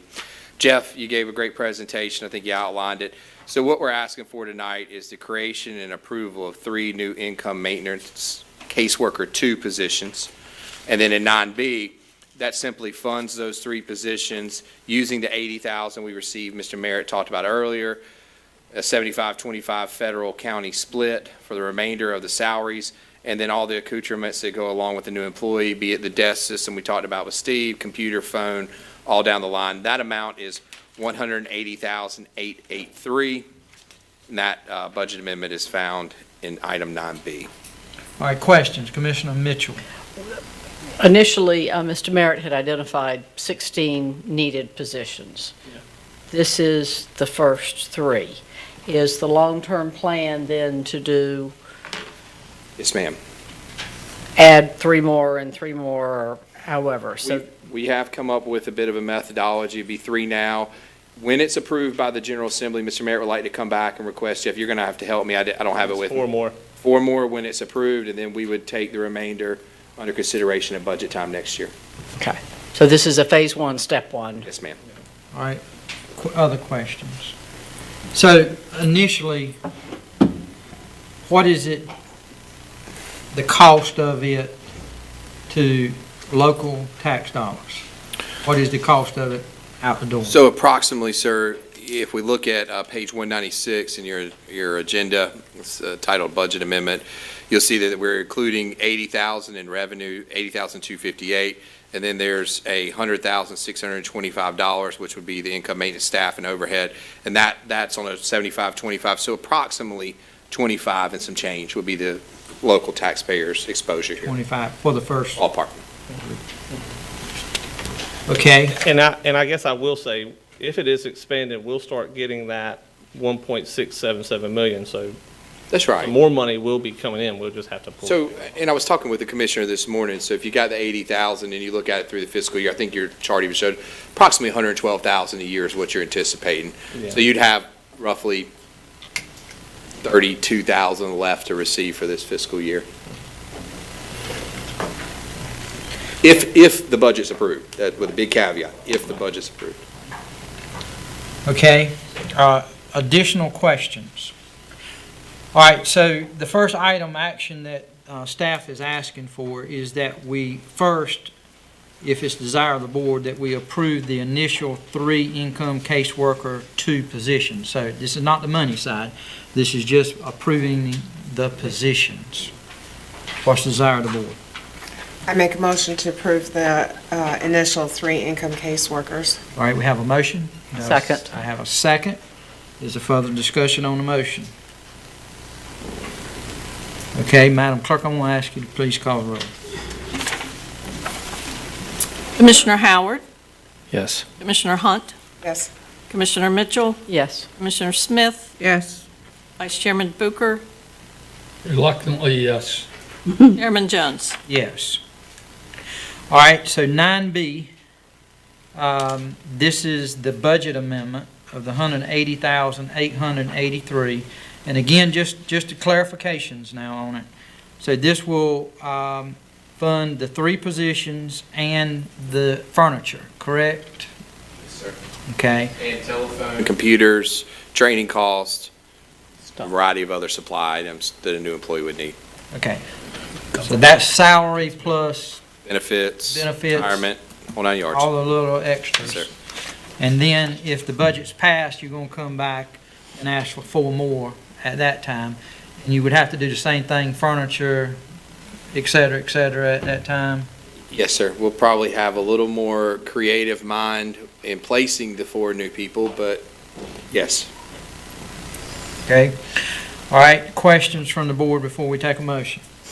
I would just like it to be approved with the caveat of a report from Jack, just kind of like what I mentioned earlier, balancing out the taxpayer cost on a regular basis, just so we know what we're advocating with our House and Senate. Absolutely. I don't see no problem with that. All right. Any other questions, comments? All right, what's the desire? So moved. All right, we have a motion to. Second. And a second to approve the budget amendment in the amount of $180,883. This is for the 3 positions, and you heard the other stuff that goes along with it.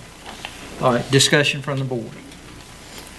The only thing I would like to add for discussion is if the board would consider also, after we do this, I would like to take the recommendation of the vice chair and let's consider approving something to send to our legislative delegation of concerns that we have that's been addressed. So, any further discussion? All right, hear none. Again, this is for $180,883. Madam Clerk, if you will, please call the roll. Commissioner Howard, Yes. Commissioner Hunt, Yes. Commissioner Mitchell, Yes. Commissioner Smith, Yes. Vice Chairman Bucher, Yes. Chairman Jones. Yes.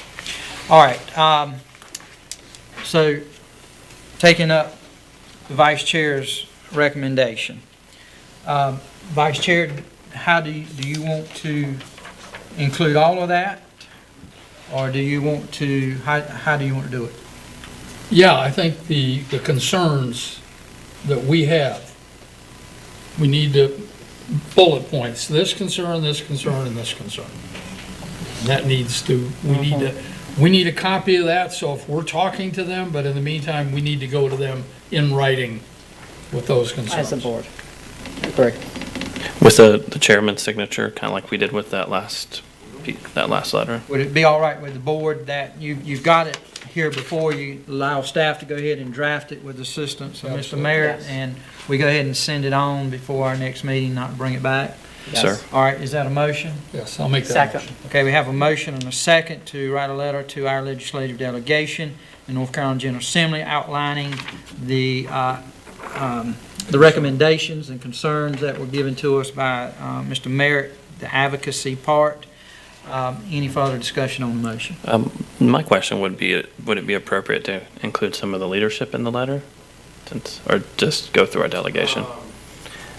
We'll look to Jeff on that. I mean, I will say, you know, I think the more people that hears it, I think it's something that, you know, doesn't hurt. I mean, I kind of equate it to, I don't know how much you got to lose, and making sure that, you know, you communicate it to as many people as possible. Friendly amendment then to include leadership. The people that count are the senator and the representative, because they're the ones that can dictate to the various people, hey, you got to give these folks some breathing room. Will you include in your motion that, you know, that staff send it to those that they feel that need to receive? Yeah, well, if for somebody else that, One way we could do it, I see what Commissioner Howard's asking for, we could also share it with the other DSS directors, and ask them to share with their representatives. Good That's idea. somewhat powerful. And then we can also send it to the speaker and the Yep. president's office. yeah, And I will say, I'm one of the co-chairs of the Advocacy Committee on the Directors Association, and we've had, you know, Medicaid expansion talking points. You know, these, are based off of those. So we do have some talking points where our County Department of Social Service has been trying to advocate with our legislators and helping them understand DSS's roles and, you know, the needs that we would have for expansion of Medicaid. All right, any additional comments? So you include that in your motion, you okay with the second? Yes. That's okay with you, Commissioner Howard? Yes, sir. Okay, yes, sir. Discussion? no, that's fine. All right, we have a motion, we have a second. It is to write this letter. Staff, you clear on it? Yep. All right, all those in favor signify by saying aye. Aye. Opposed? Motion passed. Jeff, Ms. Rollins, thank you for what you do. You know, I will say to the citizens of this county, through our budget process this year, we spent a lot of additional time, probably more so than we've ever done since I've been on this Board of Commissioners, in going through DSS. Not that we hadn't looked through it before, but you had a lot of needs. You still got a lot of needs. And you know, And you're going to have more. and you're gonna have more. Yeah. But in this past budget, there was, what was included in the past budget? 6 new positions. Six new, Yeah, that six was new one. positions in this last budget. Here are 3 more, and it's still counting. So, a lot of taxpayer dollars being invested in it, and, you know, we got a lot of folks in need. We don't take that for granted. But you got a big department. Yes. Yes. This is not to you, Jeff, but just to everybody in general. When we talk about the federal government funding, I want to repeat that what I've said before. The federal government has no money except what we give them. So when they're giving us this money so generously, it's our money. It's taxpayer money. And what I also see here is, and this is just my opinion, this is one step closer to the federal government taking over our healthcare system in total. And that's just me. Maybe I'm a conspiracy theorist, but that's my view. And we don't have a choice. Basically, we've got to go along with this. And we're adding more government employees. We're adding more government workers. We're adding more government bureaucracy. It just grows and grows and grows. And it's a concern. It's a concern. So I had to say that. All right. Hear nothing else? I'll just echo Denny's sentiment. in the sense, the only reason I could vote for this, and I told a commissioner earlier, that they've already spent our $100, and they're trying to give 80 or 90 of that back to us. How do you refuse that? But the way you fight it is on the federal level, not here. We have to provide the services. It's already been decided. If we don't, we're penalized. So I'm thankful for the people that are doing that, but also I do think it's a move in the wrong direction.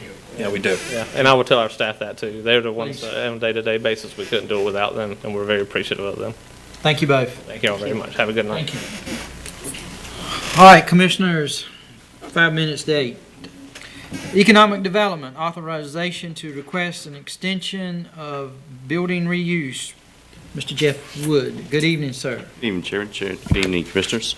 This is in regards to Project Indoor. This was a project that was brought to the board about 2 years ago.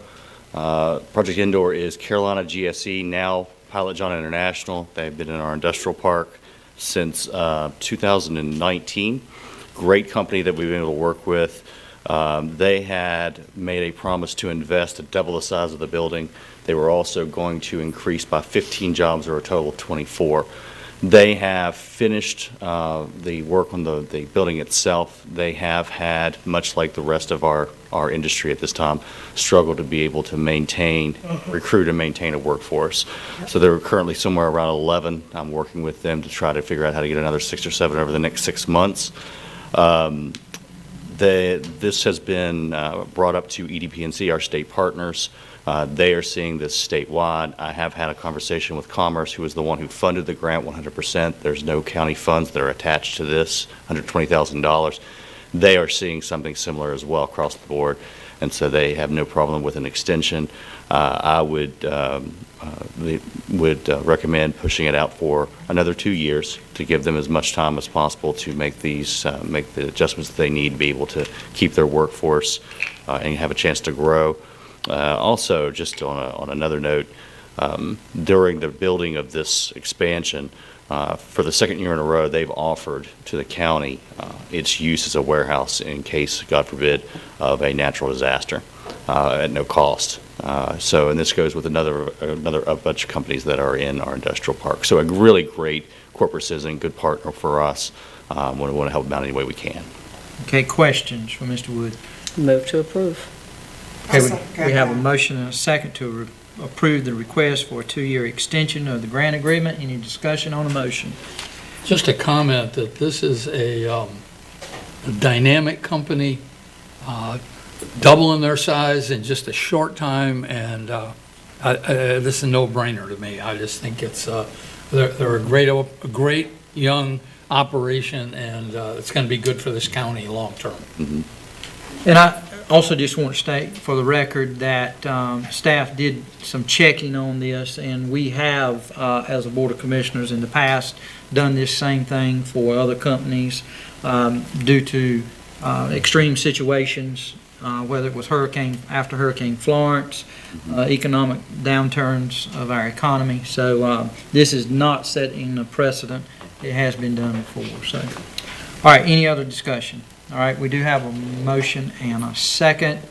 Here, no further discussion. All those in favor signify by saying aye. Aye. Opposed? Motion passed. Thank you, Jeff. Thank you. Appreciate you. All right, item 11, Commissioners, Ms. Amber Parker will come forward. Again, this evening, Hope Recovery will be discussed, and we will again ask, we've discussed it with Commissioner Hunt, with her service on that board, that she would need to recuse herself of discussion and voting on this matter due to Senate Bill 473. And we gave the general statute previously as the local government transparency law.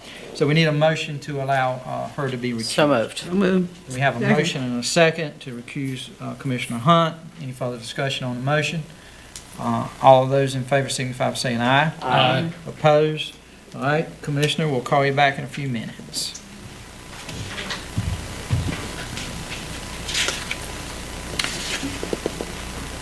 Good evening, Ms. Amber. Good evening.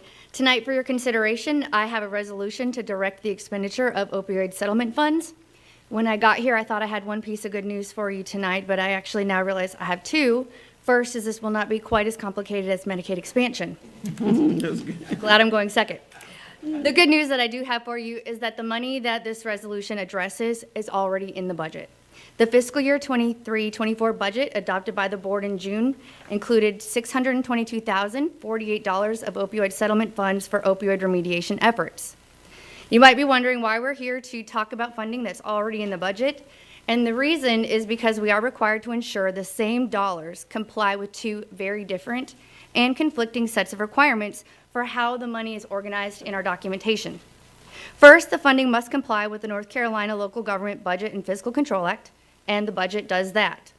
Second, we must comply with the Memorandum of Agreement between the state of North Carolina and local governments on proceeds relating to the settlement of opioid litigation, commonly referred to as the MOA, which this resolution will do. The MOA requires a budget or resolution to specifically indicate that it is an authorization for expenditure of opioid settlement funds. It must state the specific strategy or strategies the county intends to fund pursuant to the MOA's Option A and Option B, using the item letter and/or numbers listed in the Exhibit A or B of the MOA, and identify each funded strategy, and it must state the dedicated time frame and each strategy that the fund is going to support. The resolution I prepared for your consideration takes the same funds currently in the county's opioid settlement fund budget and reorganizes them for MOA and reporting purposes to identify which strategies are being funded. Of the $622,048 already approved in the budget, the proposed resolution indicates that $152,548 is authorized to be expended on collaborative strategic planning, which is the MOA Exhibit A, Item 1. $25,000 is authorized to be expended on naloxone distribution, which is the MOA Exhibit A, Item 7. $200,000 is authorized to be expended on post-overdose response, which is MOA Exhibit A, Item 8, and $244,500 is authorized to be expended on recovery support housing, which is MOA Exhibit A, Item 4. All of those items should add up to the $622,048 that you've already approved in your budget. At this time, I'm happy to do my best to address any questions that you have, All right. or I ask for you to consider the resolution. Questions from the board? I have a question, just Mr. looking Howard. at $244,500 for recovery support housing. As we expand these things, are we working with not-for-profits like the RU-252 group? Yes. Okay. Yes, so this money is actually, it would go to, there's money for RU-252 that is currently in our recovery support services budget. There's some money for Reviving Lives Ministries, Hope Mission. And so these are the same organizations that we talked about at budget time, where we talked about which contract agencies. It's just that in our budget, we budget it based on contract services, and we listed out the agencies. The MOA requires that we list it based on strategy. They don't care so much as about the specific agencies. But if you look at the draft of the resolution document, it does specifically list which organizations would get which amount of money based on each strategy. And just for clarification, for the record, just so nobody don't misunderstand, U-252 is not receiving any of this money that we're approving here. Right, the county already funds that under, so it's interesting with the way we have our opioid program funding. We have a recovery support services budget, which is the program that the county started before we even had the opioid settlement funds. And that's the program where Jasmine Kennedy is our outreach coordinator, and she's doing the prevention and education information.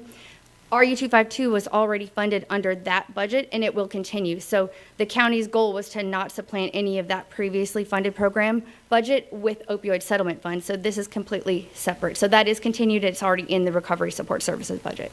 Okay. And then just another question. I try to think like one of my citizens as they're listening or whatever.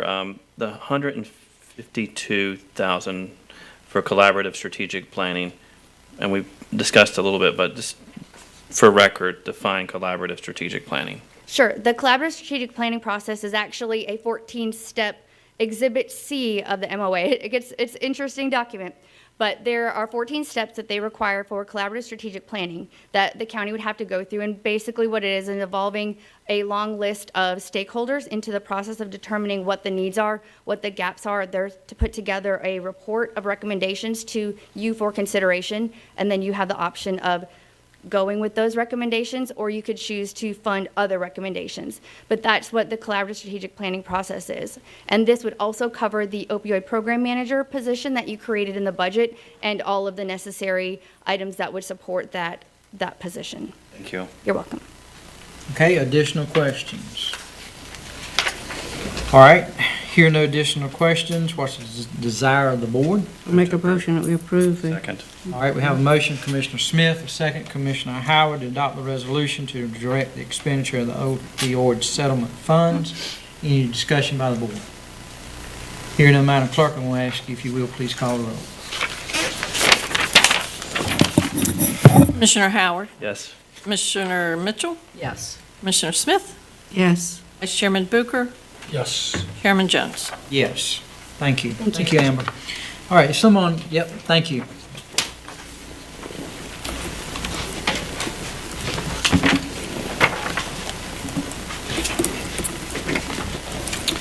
All right, if the minutes will reflect, Commissioner Hunt returned to the room at 8:04.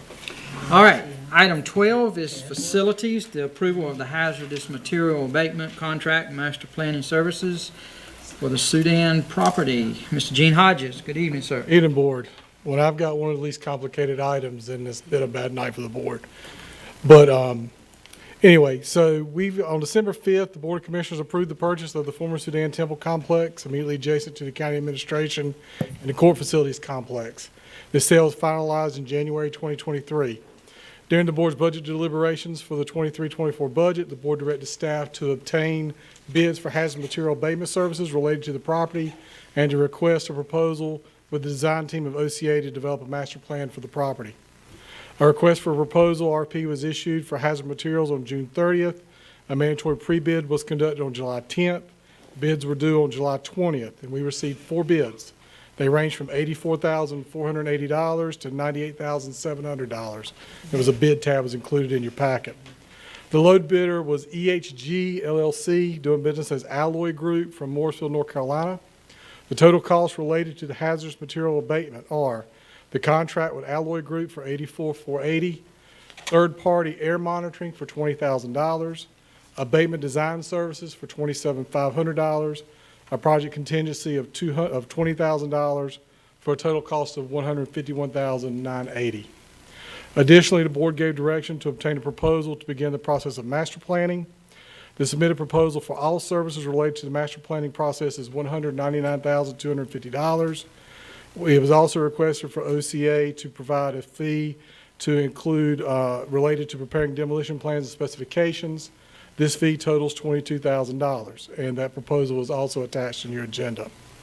To move forward, the board is requested to approve a project ordinance and related budget amendment in the amount of $373,750 and to authorize staff to execute all necessary agreements for the proposed work.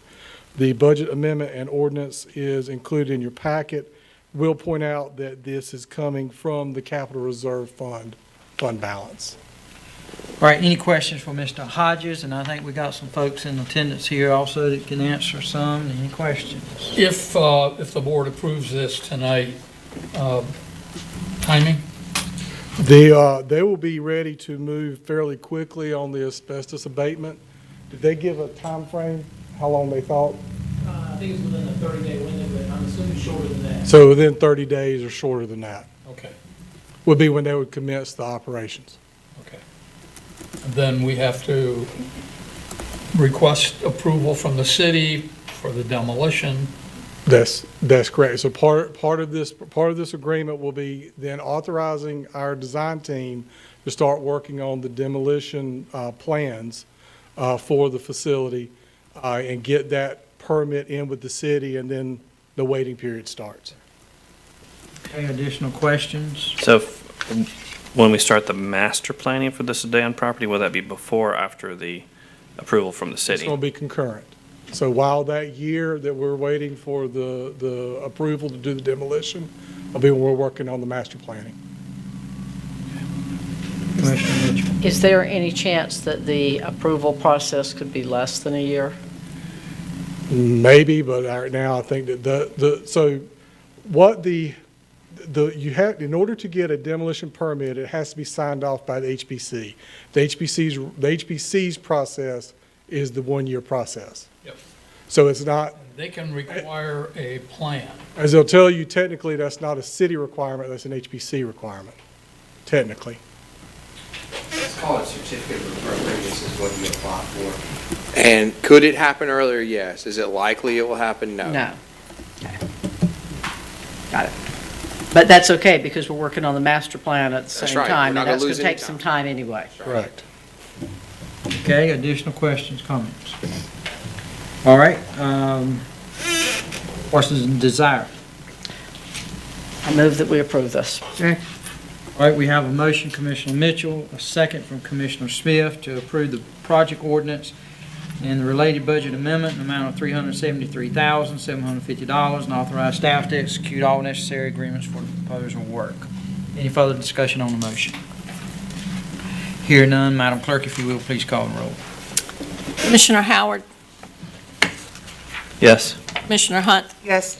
Commissioner Mitchell, Yes. Commissioner Smith, Yes. Vice Chairman Bucher, Yes. Chairman Jones. Yes, all right. All right, thank you, sir. The appointments. You go ahead.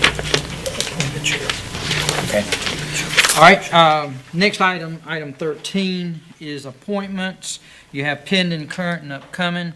Under pending, Commissioners, you have there several. I've had 2 commissioners that have said something to me about they have nominations. Vice Chair Bucher, under pending. Yes, I'd like to Right here.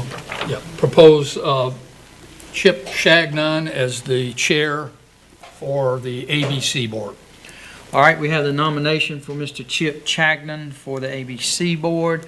Are there additional nominations from the floor? Hear none, he will be appointed and accepted by acclamation.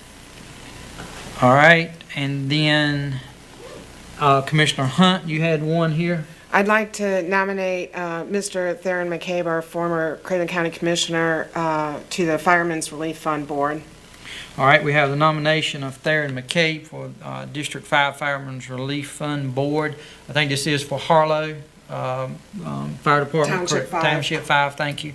Any additional nominations from the floor? Hear none, he will be accepted by acclamation. All right, are there any additional nominations under pending? I did talk to, I failed to talk to Commissioner Howard, I did talk to Commissioner Hunt, and they would like a little extra time on the Havelock Board of Adjustment and trying to find somebody for there. But you do have in your agenda packets list of eligible citizens who could serve. All right, here no other pending. We go to current. The first one is the Craven County Clean Sweep. You have an applicant of Cynthia Tisdale who seeks appointment. Do you have a I nomination? nominate Ms. Tisdale. Okay, we have a nomination of Ms. Tisdale. Are there additional nominations? Hear none, she will be accepted by acclamation. Next is the Emergency Medical Services for Havelock Fire and Rescue. You have there the retirement of an individual. You have an applicant of I reckon this is the new chief? Yes. For He's been in the seat for well over a year, so he's not brand new. Okay, Mr. Dorn, so is that a nomination? That's my nomination. I would Okay. nominate him. We have the nomination of Mr. Tom Dorn. Are there additional nominations? Hear none, he will be accepted by acclamation. All right, next is the Craven County Planning Board. I would ask that we defer consideration of that another month, if it's all right, Commissioners. Hear no objection, we would defer consideration. Okay, next would be upcoming appointments. You see those. Are there any additional appointments that we did not take care of? All right, here none, we will move to item 14, County Attorney's Report. Mr. Grady. All right, thank you, sir. Item 15 is the petition of citizens for general topics. Mr. Vice Chair? Yes, we have one person who would like to speak. That would be Linda Wansey. That's what it looks like. I'm not sure that's... We apologize.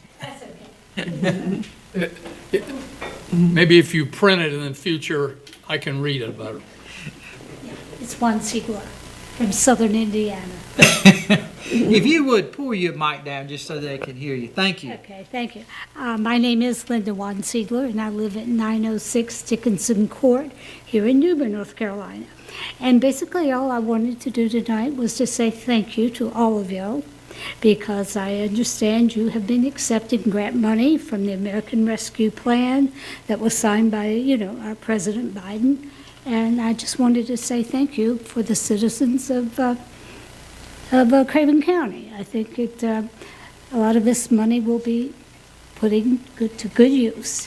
Thank you. Thank you. Thank you. Thank you. Appreciate it. Thank you for staying. Sorry I mispronounced your name. It's okay, everybody does. We tried. All right, the next item is the county manager report. Mr. Vite.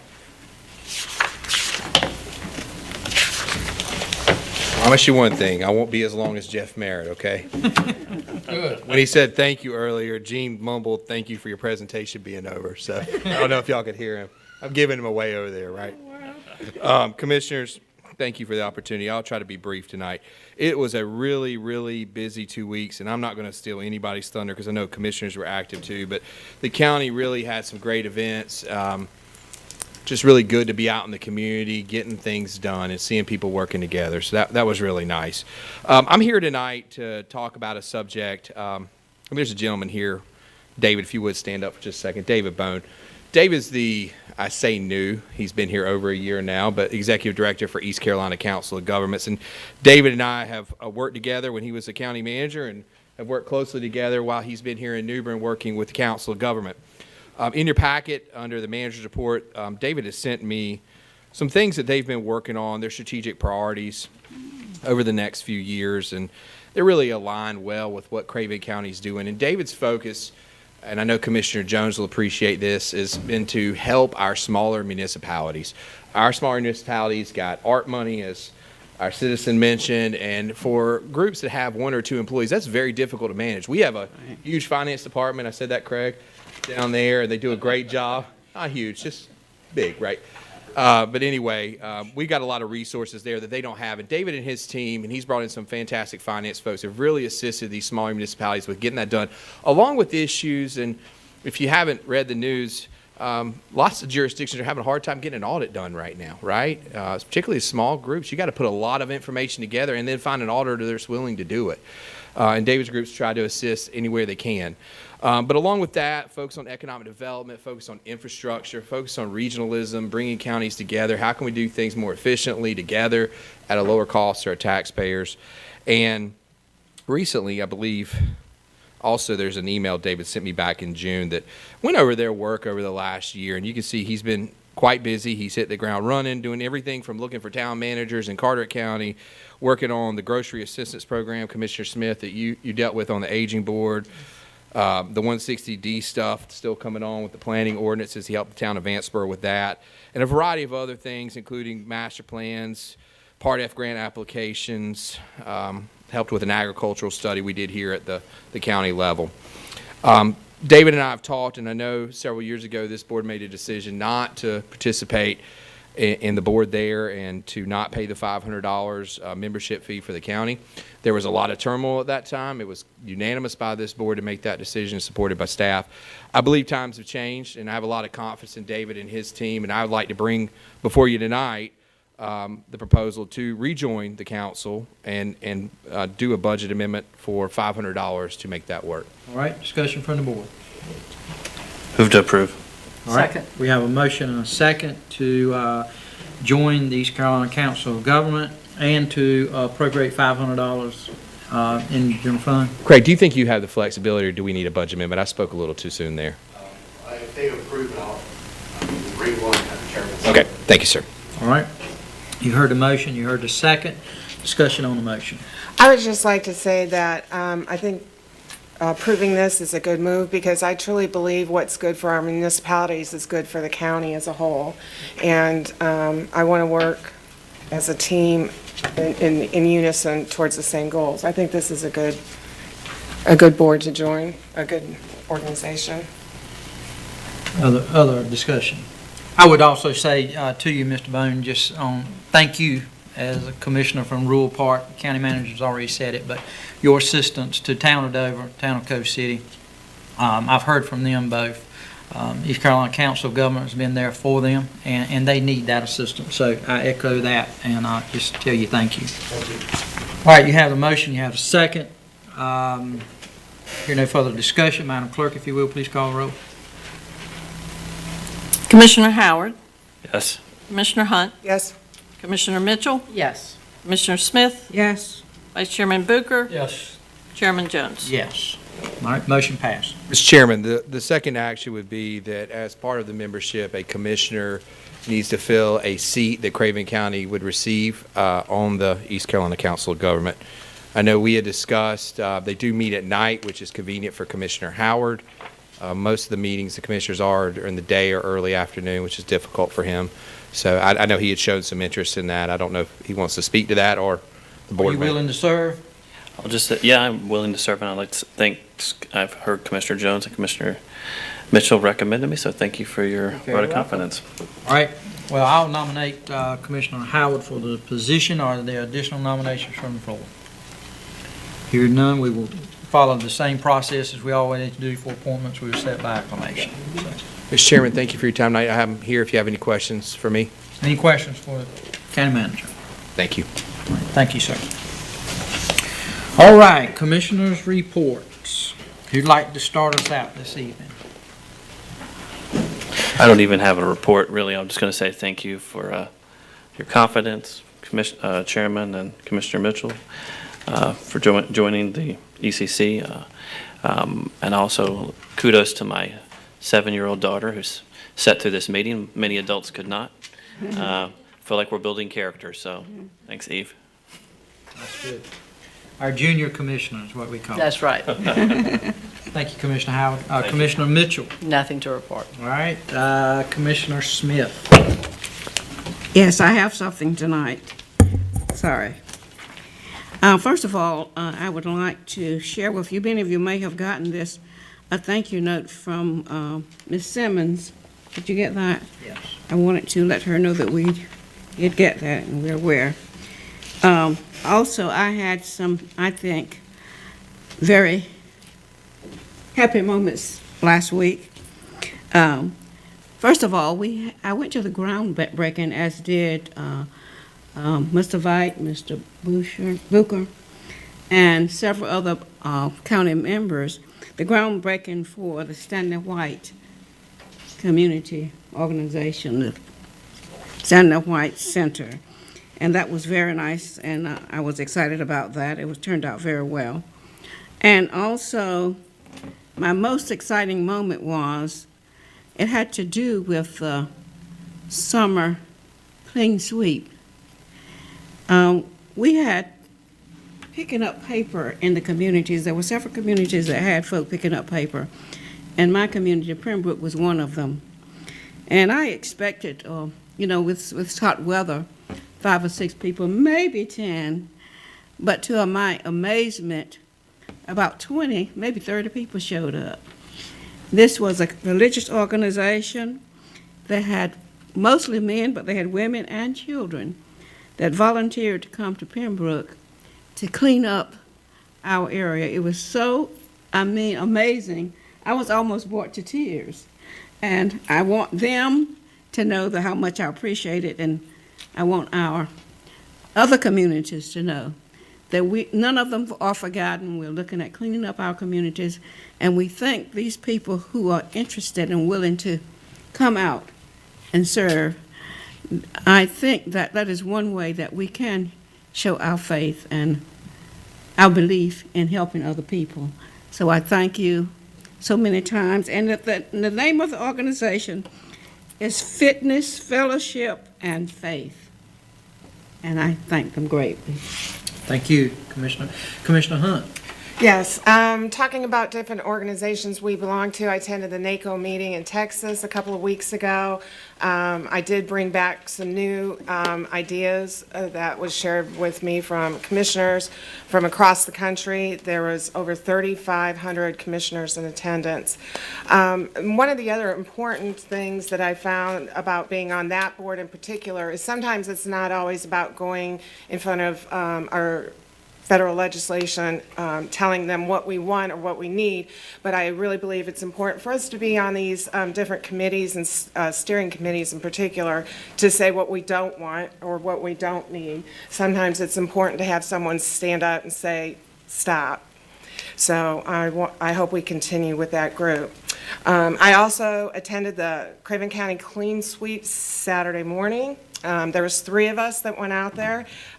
Great news is that when I've done that area before in the southernmost part of Craven County, we had picked up 42 bags in a 42 bags of garbage, plus a trailer full of mattresses, tires, car parts, and other things that wouldn't fit in a bag. When we did it Saturday, now we didn't cover the entire 11 miles, but when we did it Saturday, we had 7 bags. So great improvement, still potential for a little bit more improvement, but it's already made a difference. I, like you, was super excited. Yeah. It makes me feel good. That afternoon, I attended the Craven Pamlico Animal Shelter Open House, a fantastic event with, I love our new director. She's moving and grooving. We had 19 adoptions on Saturday alone. More are pending, more are in work. So I wanted to let everyone know that. The best part of my afternoon, Saturday afternoon, was seeing empty kennels, both in the cat house and on the dog siding. And that made my heart happy because I've been involved with animal rescue for a long time. And you don't always see that in animal shelters. So I want to commend the staff at Craven Pamlico Animal Shelter and thank all the vendors, to include Colonial Capital Humane Society and the other organizations that came out to support Craven County animals. And there are animals, and everybody's stepping up, and it's a good movement. Lastly, I want to let everyone know that Harlow Volunteer Fire Department is hosting an open house this coming Saturday. It's going to be on Ferry Branch Road. It's known as Ferry Branch, but it's Highway 306. They're going to have 5 food trucks, so you can come out and have lunch. You can meet our volunteer firefighters. We're celebrating a 51-year anniversary that organization has been in existence. And we're going to have 3 of our original members there to attend so we can thank them for starting that. We're also going to have the various representation from Craven County to let all the residents know what services are available to them. So if you can come out this coming Saturday from 10 to 2, it would be glad to see everyone. That's all I have. Thank you. Vice Chair Booker. Yeah, just a quick comment. The Baptists on Mission men and women continue to do a great job in our county. This past week, there were volunteers here from Virginia and from Pennsylvania, 2 groups. The group from Virginia was mostly youth. They did cleanup, they did work on a deck, they did a variety of things. This group, they've torn recently several more buildings down in James City. I know they've done a number of projects in Ms. Smith's district. And so, again, I commend them, and hopefully we can keep them here. That's our concern, and the parent organization at any time could say, hey, we're pulling out, we're going elsewhere. So it's a great organization. They've done an amazing amount of work here in the last 5 years. I forgot that. I'm not going to restate what you're saying, but I give kudos to them as well for the work they've done in our community. Thank you. Thank you. All right, I have nothing to bring before the board. Any other business that we've left out? County manager? No, sir. Everybody good? All right, hearing nothing further, do I have a motion? Motion to adjourn. We have a motion, do I have a second? Second. All those in favor signify by saying aye. Aye. Opposed? Stand adjourned. I took it down from 19. Thank you. I tell you, there's no